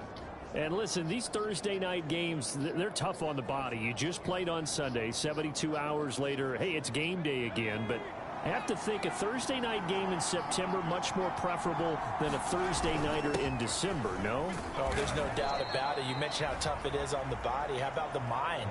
You're already tired, fatigued, right? Trying to battle for playoff spots. And here you have the quick turnaround. Now, the flip side is, if you take care of business, win that Thursday nighter, you go into a mini open week. Gives you a few extra days to heal up the body and the mind before you play your next game. I didn't get to say thank you to my boy Paper, who kicked me out of their channel and then came by my channel and nice shouted out his really own good channel. Execution there because I they gave a little appreciate bit that, of a man. different launch angle. That's perhaps, friendship right there. You don't want to have the quarterback dropping back 5 to 7 steps on every Fuck my play channel. Why hang out? Hey, they hang out in his where there he'll you just hope kick that you me get your out defense going one and way. then come They back send later him and the shout other, himself and he out. picked up nice yardage with that completion. Thanks, bro. Good looking Now out. back to throw. Buying time to his left. Oh, bro, that was pass interference, man. Whenever you see a quarterback break contain, just think to yourself, the receivers on that I don't side know of why the they field, don't have pass their number one interference job, on there. make sure they get in his sight line so he can try and find someone downfield. Guys on the backside, make sure you don't give up the deep ball. They tried it there. They weren't able to connect. On 2nd down, Mostert.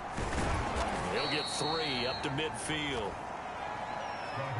Pretty good little two-play sequence there. You force the incompletion, then a very short pickup. Yeah, now maybe you bring in an extra defensive back or two because you want to try and defend on third down. It's my boy they Blue. like to play those nickel or sub packages, don't they?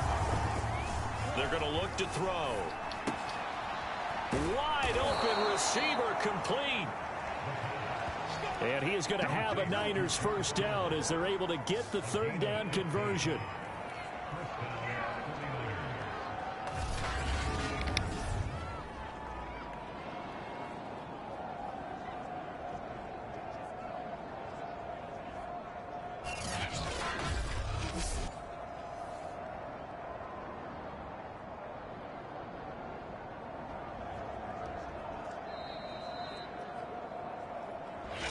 Remaining in the first half, 10-7, our score.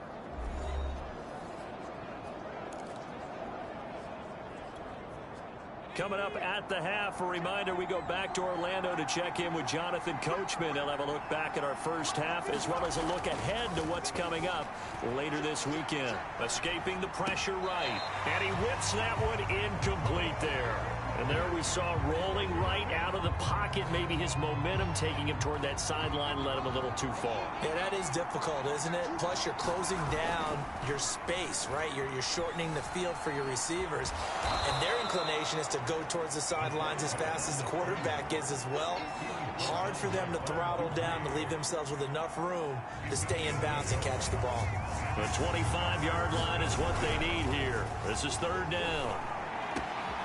Over the middle to Kittle, complete. And he is going to have a 49ers first down as they're able to get the third down conversion. And that's well executed there on third down. And I love the confidence that they had to let their tight end try and find some space in the middle of the field, right in their quarterback's line of vision. And QBs love to make that easy throw, and they hooked up there for a first down. And he's able to get this down to the 5-yard line before he's out of bounds. That was the 9th play of the drive, and they pick up 9 yards with it. From the 5 now, 2nd and a yard.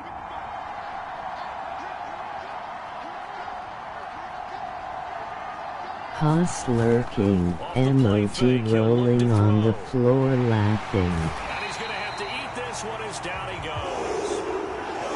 Credit the sack there to Harold Landry. Well, we saw him score on the ground earlier in the ball game. This time, the defense says not so fast. Yeah, that's good scouting and good awareness, isn't it? Because you always have to be play worried my of him music keeping it on it. himself, especially in this part of the field. Because if he doesn't try a like what he couple sees, streams out you and know not he'll take play off and try and go for it himself. copyright music on it. See how it goes. They'll drop to throw. Who knows? That'll be caught by Ayuk. Touchdown 49ers. I guarantee this win, so Brandon Ayuk. gotta win. The 49er offense set to get this drive underway. And with 7 seconds remaining, not much time to really do anything. From deep in their own territory, they look to throw. Oh, leaping, and he makes the grab. So we have reached halftime here with the visiting 49ers on top. As we'll head down to Orlando, that's due to time constraints. We move you forward in today's broadcast to the beginning of the third quarter. It's the 49ers out in front, and they will get the football first as well as we are back and started in the second half. No run back here to begin the half, and we will start at the 25-yard line. Now we get a peek at the captain of this offense heading back out there. And he's been busy with his feet. He's been quite the scrambling man. And obviously that can break down a defense, but a lot of it is just that they just get trapped with worrying about it so much that other people...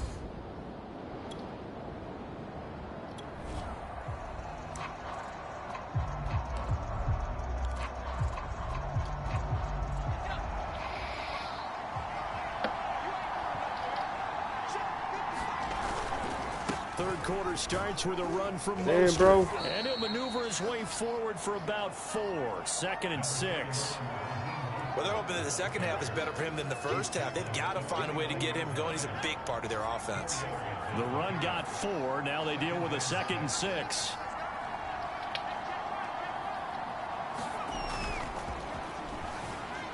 sliding out of the pocket. And they're going to have this across midfield and inside the 45. We talk about mobility on quarterbacks all the time. Here's where it really pays off. Able to move, evade, and is accurate throwing on the run, picking up a first down.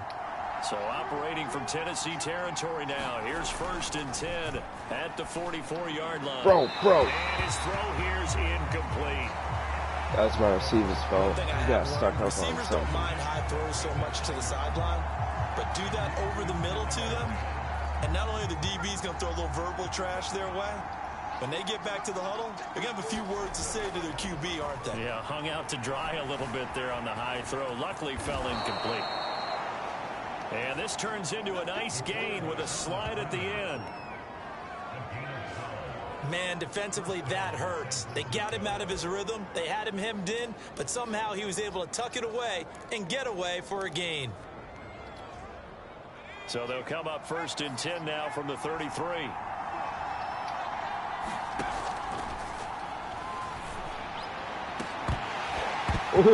That one drops down, incomplete.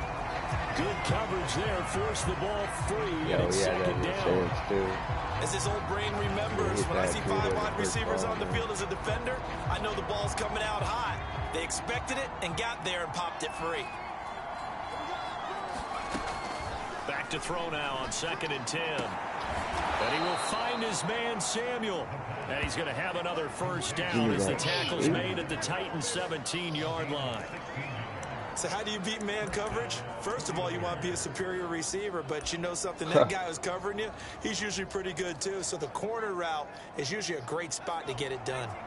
So from the 17 now, here's a 1st and 10.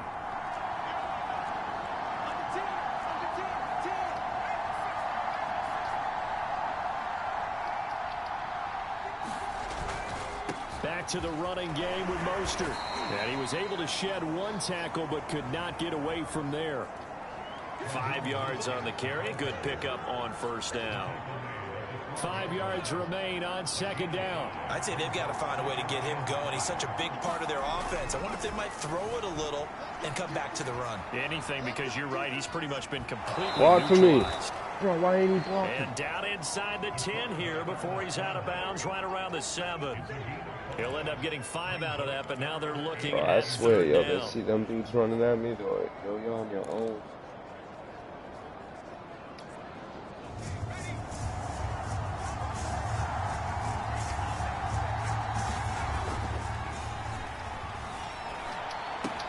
And he'll be touched down here, but not before he does pick up the first.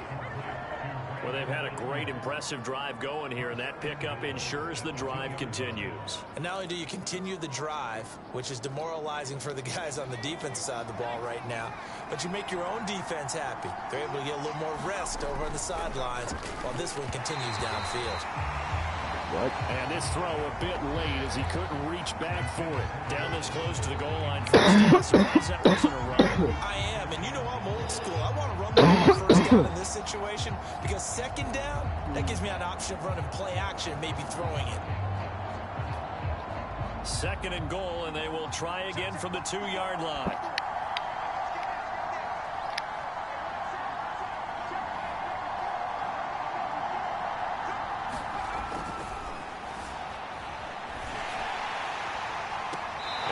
Sideline, he caught it, but out of bounds, according to the head linesman. Incomplete, so the ball a little late getting there, and it's 3rd down. This Titan defense, they just will not give in easily. Looking for another stop, 3rd and goal.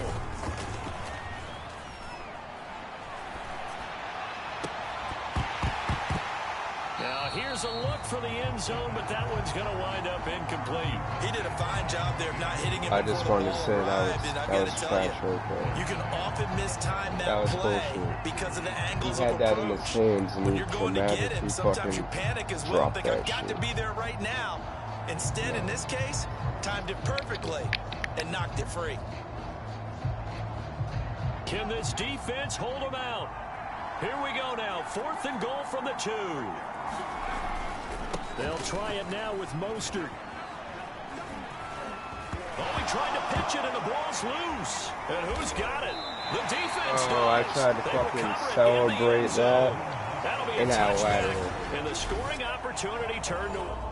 Wow. Now that, the 49er my offense set friend, to get was this drive stupidity. underway. Holy Their defense crap. got the stop, forced the punt, and now you really Dude, start that to was a monitor the touchdown clock too. as they nurse See, I don't this even know how to lead. celebrate on here, man. I just don't Gets know how around to play him, this. and he's out of bounds, able to take this one up to the 35. That's crazy. Just what you want on a first I down literally run, gave call it that 8 ball yards, and it's 2nd and 2.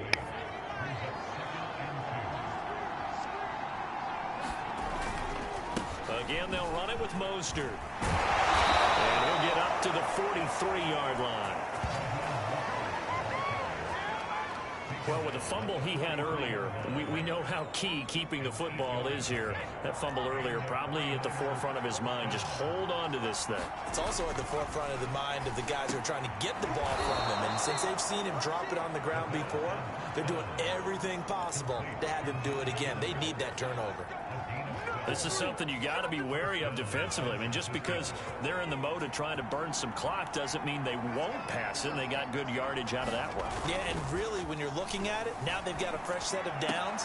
Look for 2nd down. If they want to take another shot and try and loosen things up, that'd be the time to do it. This has certainly been a physical game so far. Limited scoring opportunities for both sides.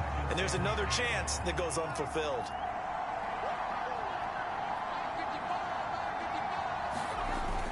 And 2nd and 10, he'll look to throw again.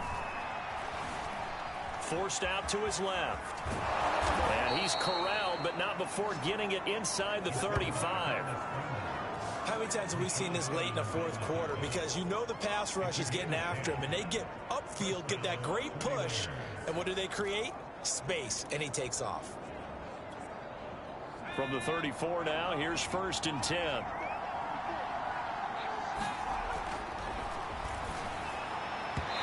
His throw incomplete. Just a little beyond the reach there of his receiver. That's probably one he wishes he had back. He wishes it had been 7-on-7 in practice, or maybe even routes versus air, because that's a completion he makes, what, 9.9 times out of 10? Just missed that one. So after the incompletion on first, now 2nd and 10. Oh, he'll look downfield for Kittle. And that is going to be pulled in one-handed. Wow.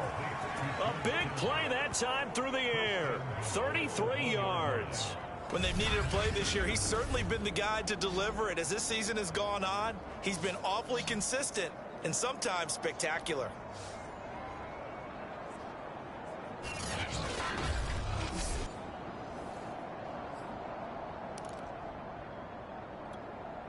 So 1st and goal, 6 points here would go a long way toward wrapping this one up.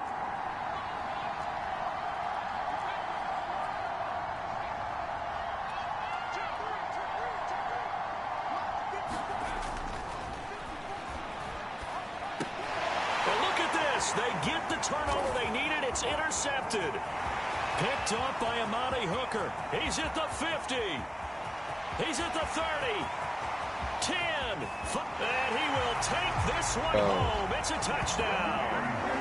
Are you kidding me? This game, it's been defensively oriented on both sides, so I guess it stands to reason that the play of the game comes on deep. Did it again, Mr. The 49er offense set to get this drive underway. And they have to try and move past that pick six because now they're dealing with a fourth quarter deficit. And they need this drive to end in points. After the pick six, they go right back to the air. And this turns into a nice gain with a slide at the end. The 49ers now going to use the first of their timeouts. That'll leave them with 2 remaining. We'll be back after this.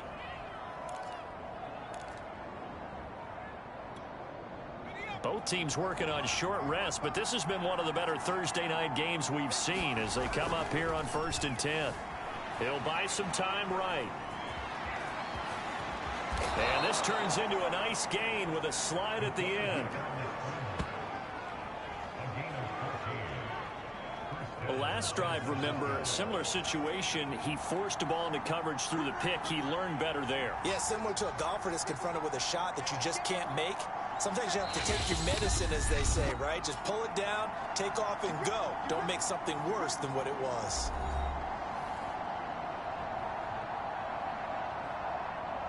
Do them make Tyson's Weed Company are making edibles that are in the shape So of an ear. Football here as we get you Wah reset. ha ha ha ha ha. First and 10, desperately needing a score here on what could be their final drive. FKN brilliant.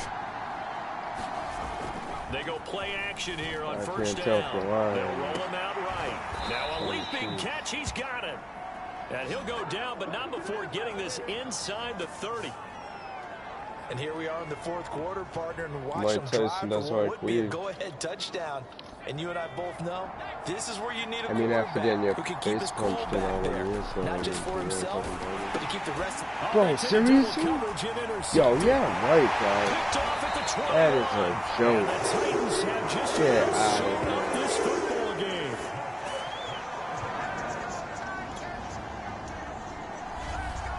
So this one, a Tennessee Titan victory.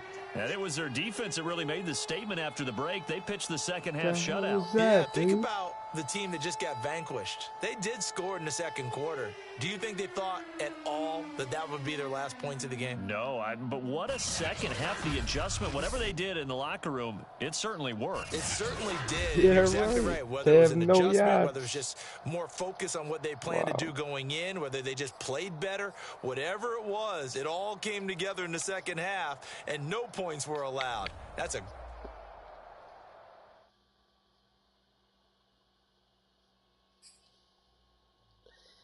Damn. That's rough. And I'm playing like I normally do, man. Fucking, they definitely turned up. Had to be more cautious. If I'd have known that, I would have been more cautious.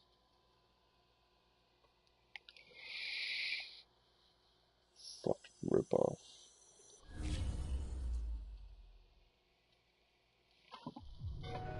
You know, as longtime fans of the NFL, we've gotten used to hearing worn-out quotes from coaches and players.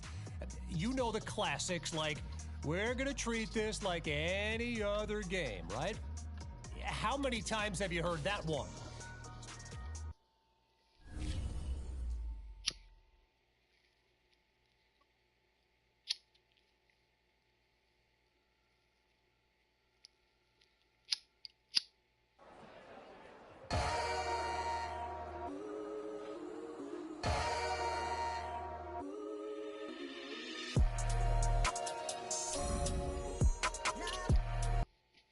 Damn, he threw me under the bus.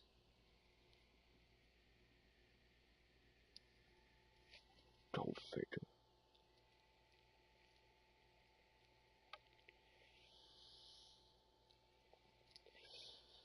Just he is right though, just I'm trying to get my stats up there before I win. Almost number one in touchdown and passing yards. Try to keep that going.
day. From Levi's Stadium in Santa Clara, California, it's Week 17 of the NFL on EA Sports.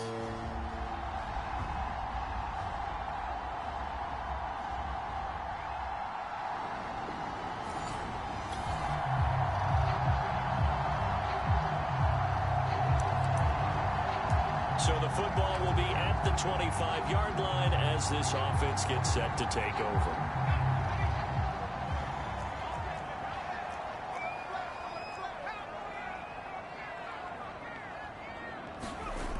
Now a play fake here on first down. And that is caught on the right sideline, but out of bounds, says the line judge. The throw took him a little too far at second.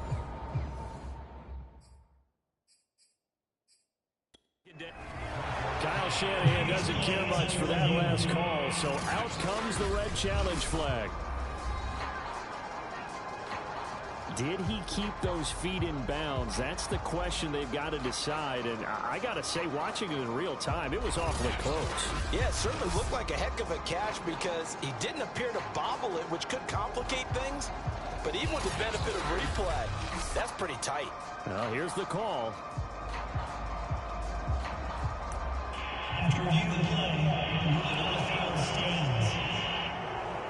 So the challenge not a successful one, as this will stay an incomplete pass. 2nd and 10.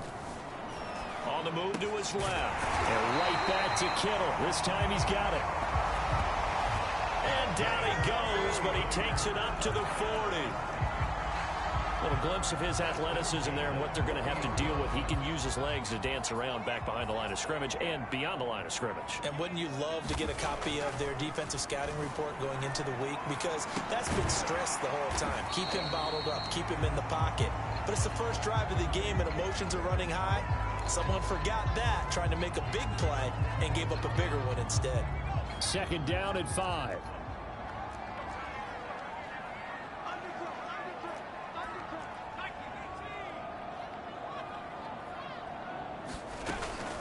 He'll look to throw. The tight end Kittle has it on the left side. And he's going to be taken down with another first down as the stop's made at the Texans' 42.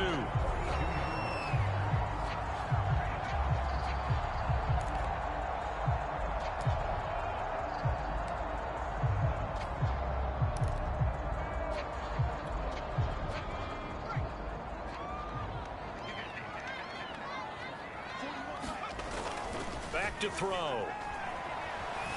Flushed out right. The improv on the scramble there gets him 6, and it'll be 2nd down. Now, that was not a bad scramble there on first down. He didn't force it, nor did he throw it away. He was able to take off, and now he made it a very manageable 2nd and short. He'll drop to throw. This one into the hands of Kittle, the tight end.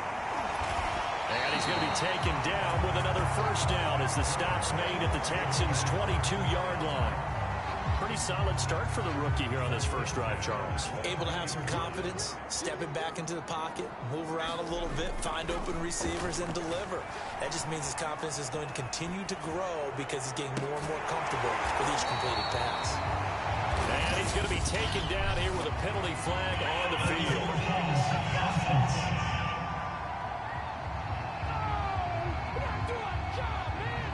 So a decent gain, but all for naught on the penalty. It's too bad, isn't it? They were feeling pretty good about it. The only people celebrating, the guys who just gave up that play.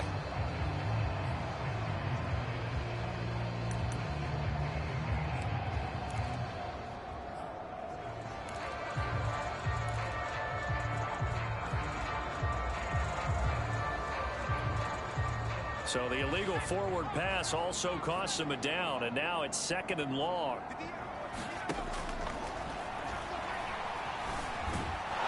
And he's going to go down. Back at the 27-yard line, he's sacked.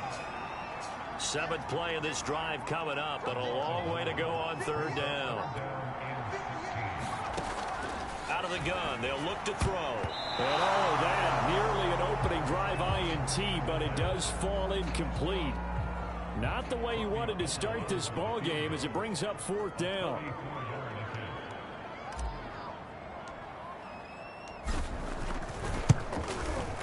The kick by Gold is good. And the 49ers take a 3-0 lead.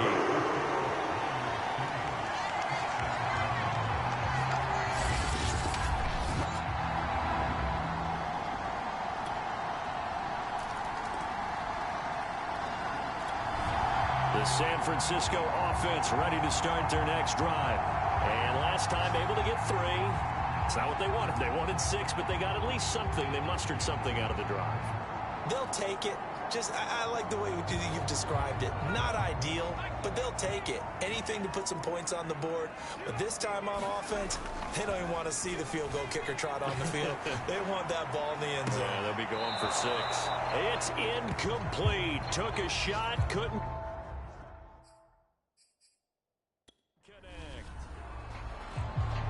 Plenty of shouts from this crowd as they watch the replay. They want a challenge, and they're going to get one. Did he keep those feet in bounds? That's the question they've got to decide. And I got to say, watching it in real time, it was awfully close. Yeah, it certainly looked like a heck of a catch because he didn't appear to bobble it, which could complicate things. But even with the benefit of replay.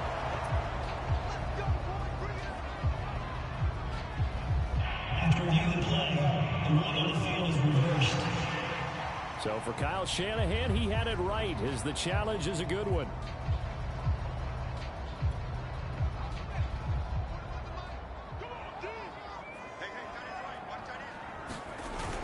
Back to throw now on 1st down. And that's going to be incomplete. Too tough to hold on to that one. It's 2nd down. Brandon, we saw these defenders flying to the football in their win last week, and nothing has changed. They're still moving around quickly and forcing incompletions. So now 2nd and 10 after the incompletion on 1st down. And this one incomplete. Too much contact to hold on to that one, and it's 3rd down. So much about defending the pass is being able to be right there the moment the ball gets to the receiver, and he was right in his hip pocket, helping force that incompletion.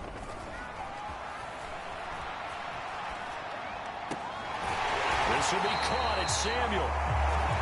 And he is going to have a Niners 1st down as they're able to get the 3rd down conversion. Hey, partner, they're locked in man coverage out left, and they end up running a crossing route. Rounded it a little bit more than a slant.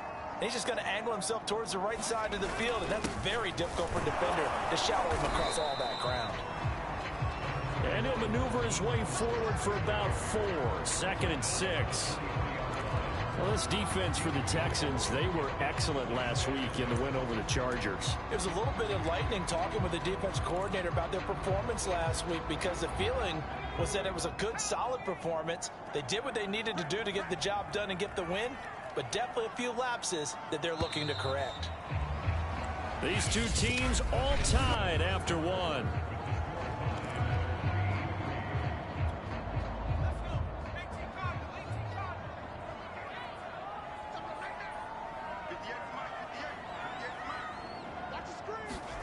Second and 6.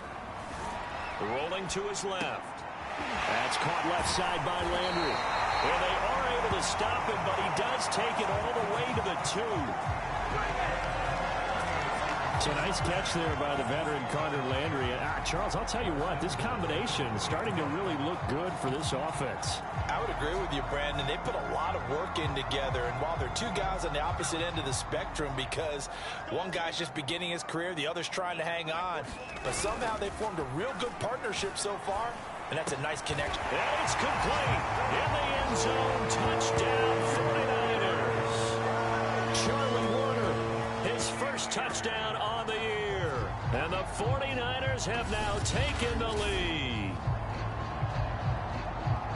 There was a lot of zip on that pass, and baseball might have called that a frozen rope. I like it when you bring the diamond into the game. I'm going back to the gridiron. Had some heat on that bad boy. Sometimes...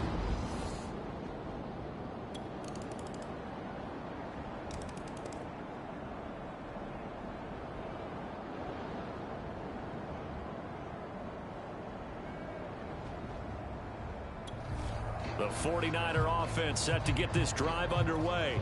And for them, a touchdown their last go-around. Obviously, they'll be hoping to do that again. And when you start plotting for this drive, when you start thinking to yourself, okay, what are we going to do? You don't go away from what you did before because that worked, but you have to be prepared for wrinkles and counters because you know they'll make some adjustments. They decided to take a shot and right down the middle of the field, and really, they didn't give it as much time to develop, did they? They want to take that shot somewhere around the 15-yard mark. And the defense able to recover, bat it free. Now left side, a completion to his tight end. And they get him down, but not before he takes it across the 40-yard line. Good job there of getting his tight end involved because he lines up on the right side of the formation, just works his way across the field. I really like how they were in sync on that one. He spotted the open gap in the zone, and his quarterback found him, and they get a first down. Rolling to his right. And he'll protect himself at the end here as he winds up getting pretty decent yardage. He'll get 10 there all on his own, but it'll be second down. Well, he did a nice job keeping his eyes downfield, waiting for someone to get open. But once the pressure forced his eyes down to see the rush, it was time to make a break for it. Second down and inches. That's to the right side, complete to Kittle. And he's going to be taken down with another first down as the stop's made at the Texans' 26. Second and short, that's a rundown, so it's definitely a good time to go play action if you're feeling it. And they do so and pick up a first down.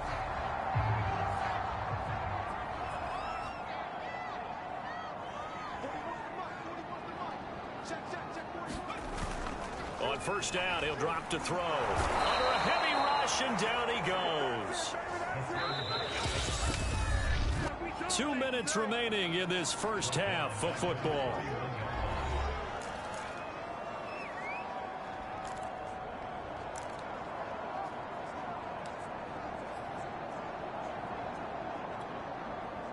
Coming up at halftime, I'll go from one personality, that's you, Charles Davis, to another one in Orlando, the coach.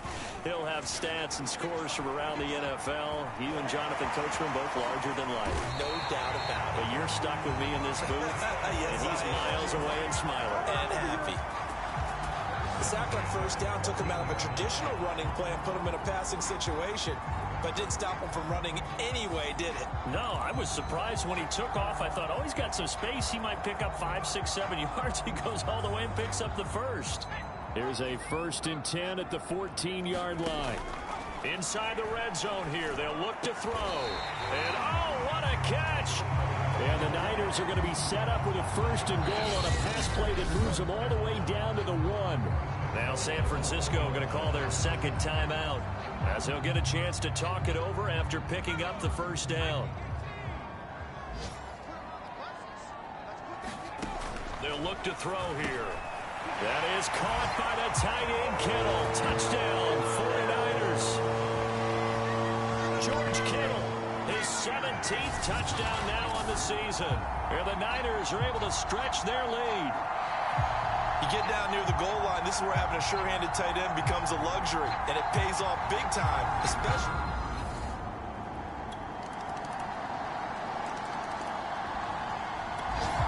The San Francisco offense ready to start their next drive.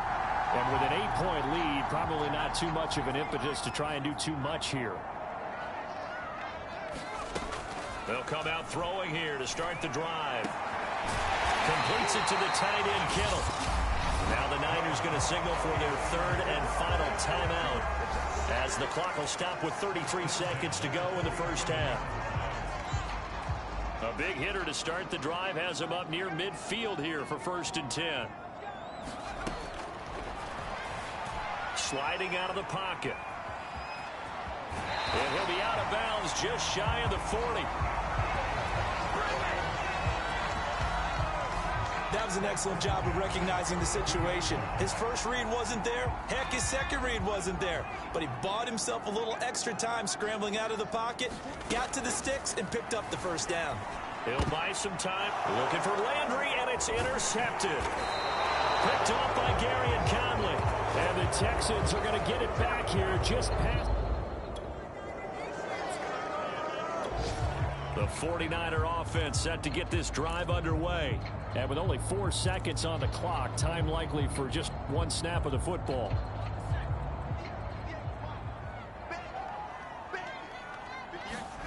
They'll throw now on the final play. Oh, he'll look downfield for Kittle. And got his man complete. And he's going to get this one down to the edge of the red zone. So we've come upon halftime here in Week 17 as we'll send you eastward to our land, an abbreviated halftime show as we get rolling to quarter 3.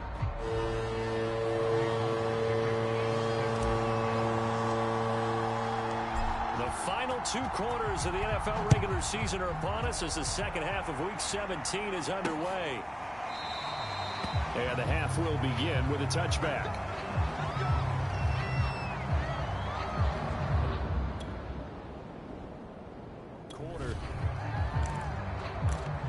Third quarter action to this offense will have a 1st and 10 as they get set for the next drive. They'll try and start this drive in the air. Looking middle, and it's incomplete. I know coaches tell us all the time that having a powerful arm isn't the #1 thing they look for in a quarterback. But when you're trying to throw inside routes and you need to put some heat on it, it helps have the big gun. In this case, just a little bit too much. He'll try again with the arm here on 2nd down. And that'll be incomplete. Took a pretty good shot as he tried to pull that one in. Couldn't hang on 3rd down. So back-to-back incompletions, and that has him staring at a 3rd and 10.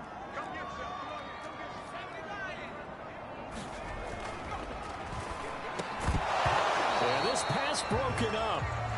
Excellent coverage there on 3rd down, as that was not an easy one to hold on to. I like what they tried to do there. Tried to hit him with something quick, get the ball in his hands, and hope he could make some yards after the catch and pick up a 1st down. Weren't able to do so on that play. Wisnowski on to punt as he sends this one away. And that'll hit at the 5 and go into the end zone for a touchback.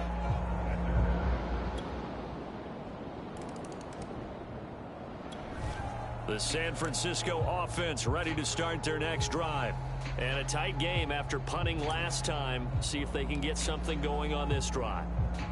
As they head to the field now, with the game this close, you've got to feel there's a sense of urgency for them going on offense right now. But they have to do it without letting panic creep in and affect their play. Steps away, and he can't get rid of it. He's taken down.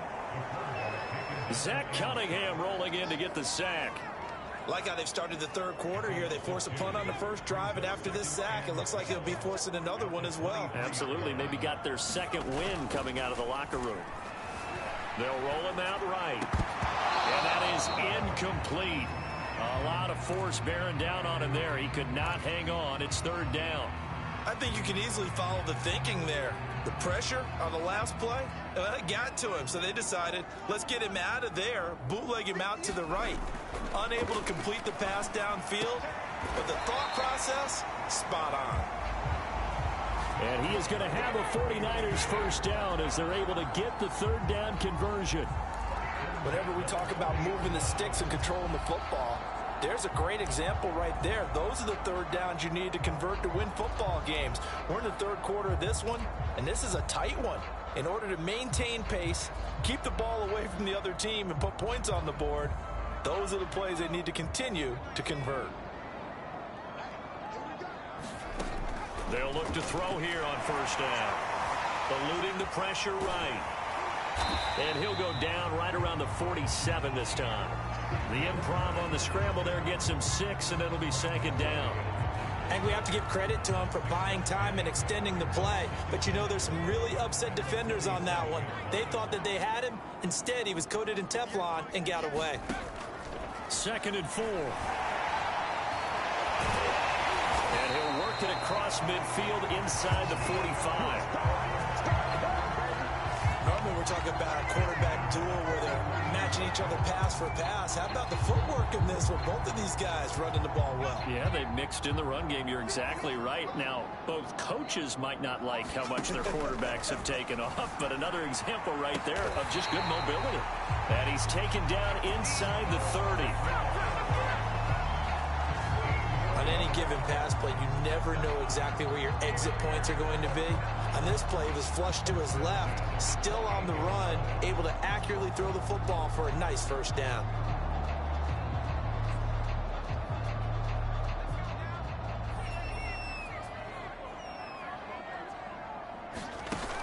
On play action, they'll throw. And that one a little too high as it's knocked away and incomplete. Similar to a shooter in basketball who just connected on the previous shot. They run another set for him on the next play. Now, we had a guy who made the catch. They tried to get the big one downfield, but came up empty. And he'll take this beyond the line of scrimmage as he slides to a hole. He'll end up getting 5 out of that, but now they're looking at 3rd down.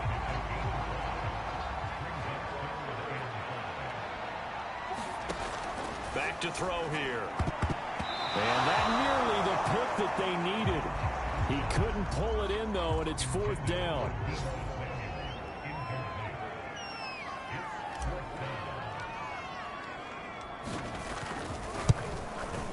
And this one is no good. He missed it. And this score will stay right where it is. Yeah, right. They have Garoppolo as the dude holding the ball. The 49er offense set to get this drive underway. And now they find themselves trailing following the field goal. Still a good amount of time in this 4th quarter, but this drive very well could determine the outcome of this ball game. Now on 1st down, he'll drop to throw it. Out to his left. And this one's incomplete. From the snap, he certainly looked like he knew where he wanted to go with the ball, but surprise, that guy was covered. So that took his attention elsewhere to no avail. So following the incompletion, here's 2nd and 10 from the 25. He'll look to throw. Blitz coming, and down he goes. Justin Matabike able to record his 5th sack of the season. We've seen him escape similar situations earlier in the game and get away from pretty good yardage. At that time, they get him down. Yeah, they've had enough evidence that he can get away and run for good yardage, haven't they? That time it felt like, okay, enough of this. Let's play it the right way and get him on the ground before he does any damage. Now on 3rd and long, they'll look to throw. Under pressure, they got him again. He's got a run, man, but they do not. He's the one to get him this time, and back-to-back sacks brings up 4th down. And then he just stands there for a second and stalls. As the drive goes backwards, so he's on to punt it I need away. to upgrade his acceleration. The speed on here. That'll be a 41-yard punt, just 1 yard on the return. The San Francisco offense ready to start their next drive. Their defense accomplished step 1 of the mission. They forced the punt. Now they'll look to erase that deficit and take a 4th quarter lead.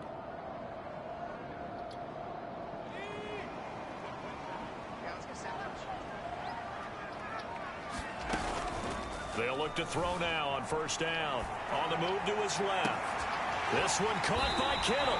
And they're going to get this beyond the 40 before he's taken down.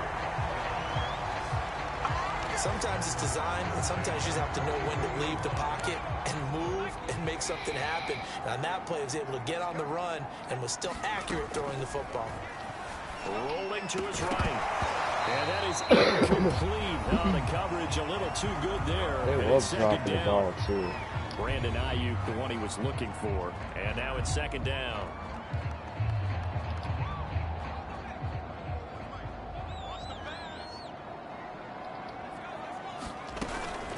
Here's a play fake as they set up to throw. That one sailed a bit, but the catch is still made. And they're able to work this to the 25 before it's all said and done. A big connection on that one. 33 yards. That could very well be a defining play in this game. A touchdown, that gives them the lead, and they took a major step towards getting there with that big play right there. So signs of life in what's been a dormant offense in this second half. Here's 1st and 10.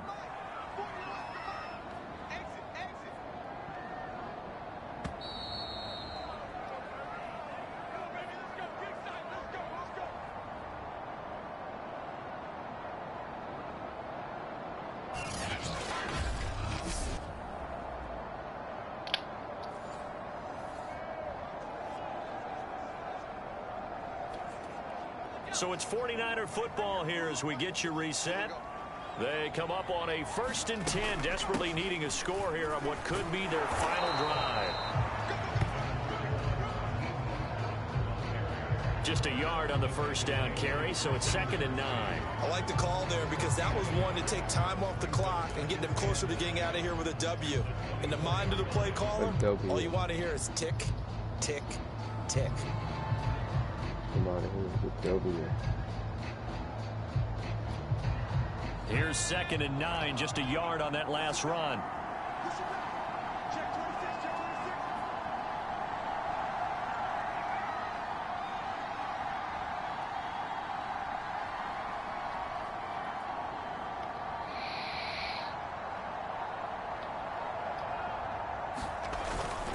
They'll stay on the ground with Mostert. And down inside the 15 he goes. Now the Texans will burn the first of their timeouts as they'll head to the sideline and talk over what to do next. Here's a 1st and 10 at the 14-yard line. Now a give to Mostert running right. And he's brought down. Now the Texans will use one of their 2 remaining timeouts. And they'll be disappointed to have to burn one there after giving up the 1st down.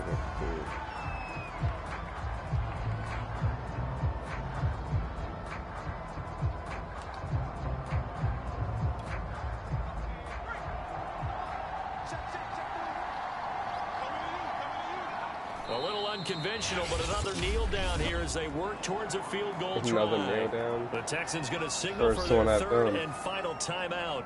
And as the 2 teams talk it over on their respective sidelines, we take a break. Back at the 2 now, here's 2nd and goal. And they will take a knee and set up what would be a potential game-winning field goal try.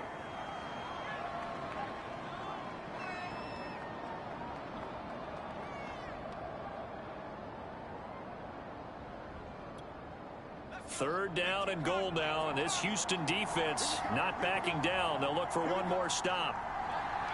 And here's another kneel down as he'll try to set up the game winner.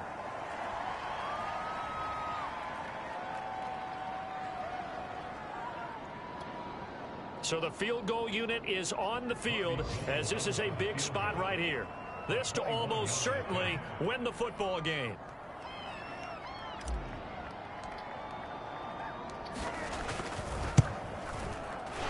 Kick is indeed good. And it's celebration time on that sideline as they have taken the lead in the final second. So a very interesting final chapter to this proverbial book here in this one, because they were in field goal range, could have won it with a field goal, elect to go for the touchdown. I still don't know what they were doing. As great as this game was and as dramatic an ending as we had, the post-game press conference is going to be key because they're going to be asking Coach, why not a field goal attempt there? You got an opportunity to win it right there with your guy, and instead you run another play. Yeah, we might need to stop by that press conference on our way out the back door here. Yeah, just slow down the plane for us, all right? We got to get an answer before we go. So for the Niners, they improved to 11-5 now with 1 week remaining. So for Charles Davis and our entire crew, I'm Brandon Gaudin. Next game, guess what? Charles and I will be here again. It's the NFL on EA Sports.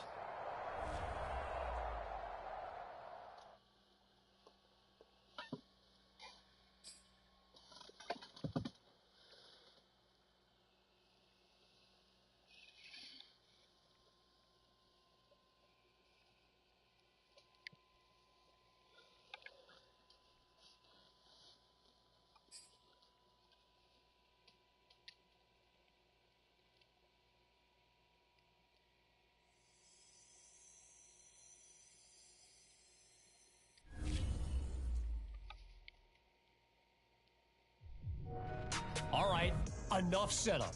Let's play you this clip our good friend Nia Polanco shared with us from her interview with Manny Kahue, offensive coordinator for the San Francisco 49ers. As we get into the stretch run of the season, insiders expect your name to be in the mix as a potential candidate for head coach. Any interest on your end should the opportunity present itself? I'm not thinking about anything except for this group of guys that I'm coaching right now. And let me tell you, this group is family. To see them figure the chemistry out and rise together with so much success, I mean, it's a coach's dream. Nice dodge, but I'm not going to let you off the hook this easy. If you get a look at a head coaching opportunity, you're not going to pass that up, right? Hey, listen, I'm not going to lie. Every coordinator in the NFL aspires to lead a team as a head coach someday. But for right now, all I can say is I'm perfectly content working with these guys. And honestly, I don't think we reached our ceiling yet. Nice dodge, she says. I love it. You know, most interviewers would move on after the first attempt, but not Nia. Ask a question, expect an answer. That's what she's about, and it's what makes her one of the best.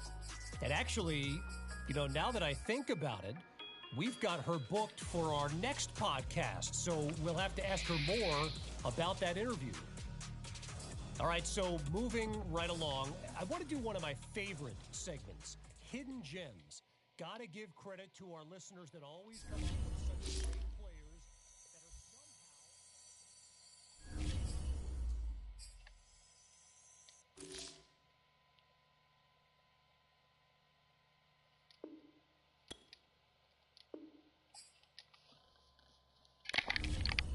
that are Alright, man. Drink something to snack on, and I'm out of here.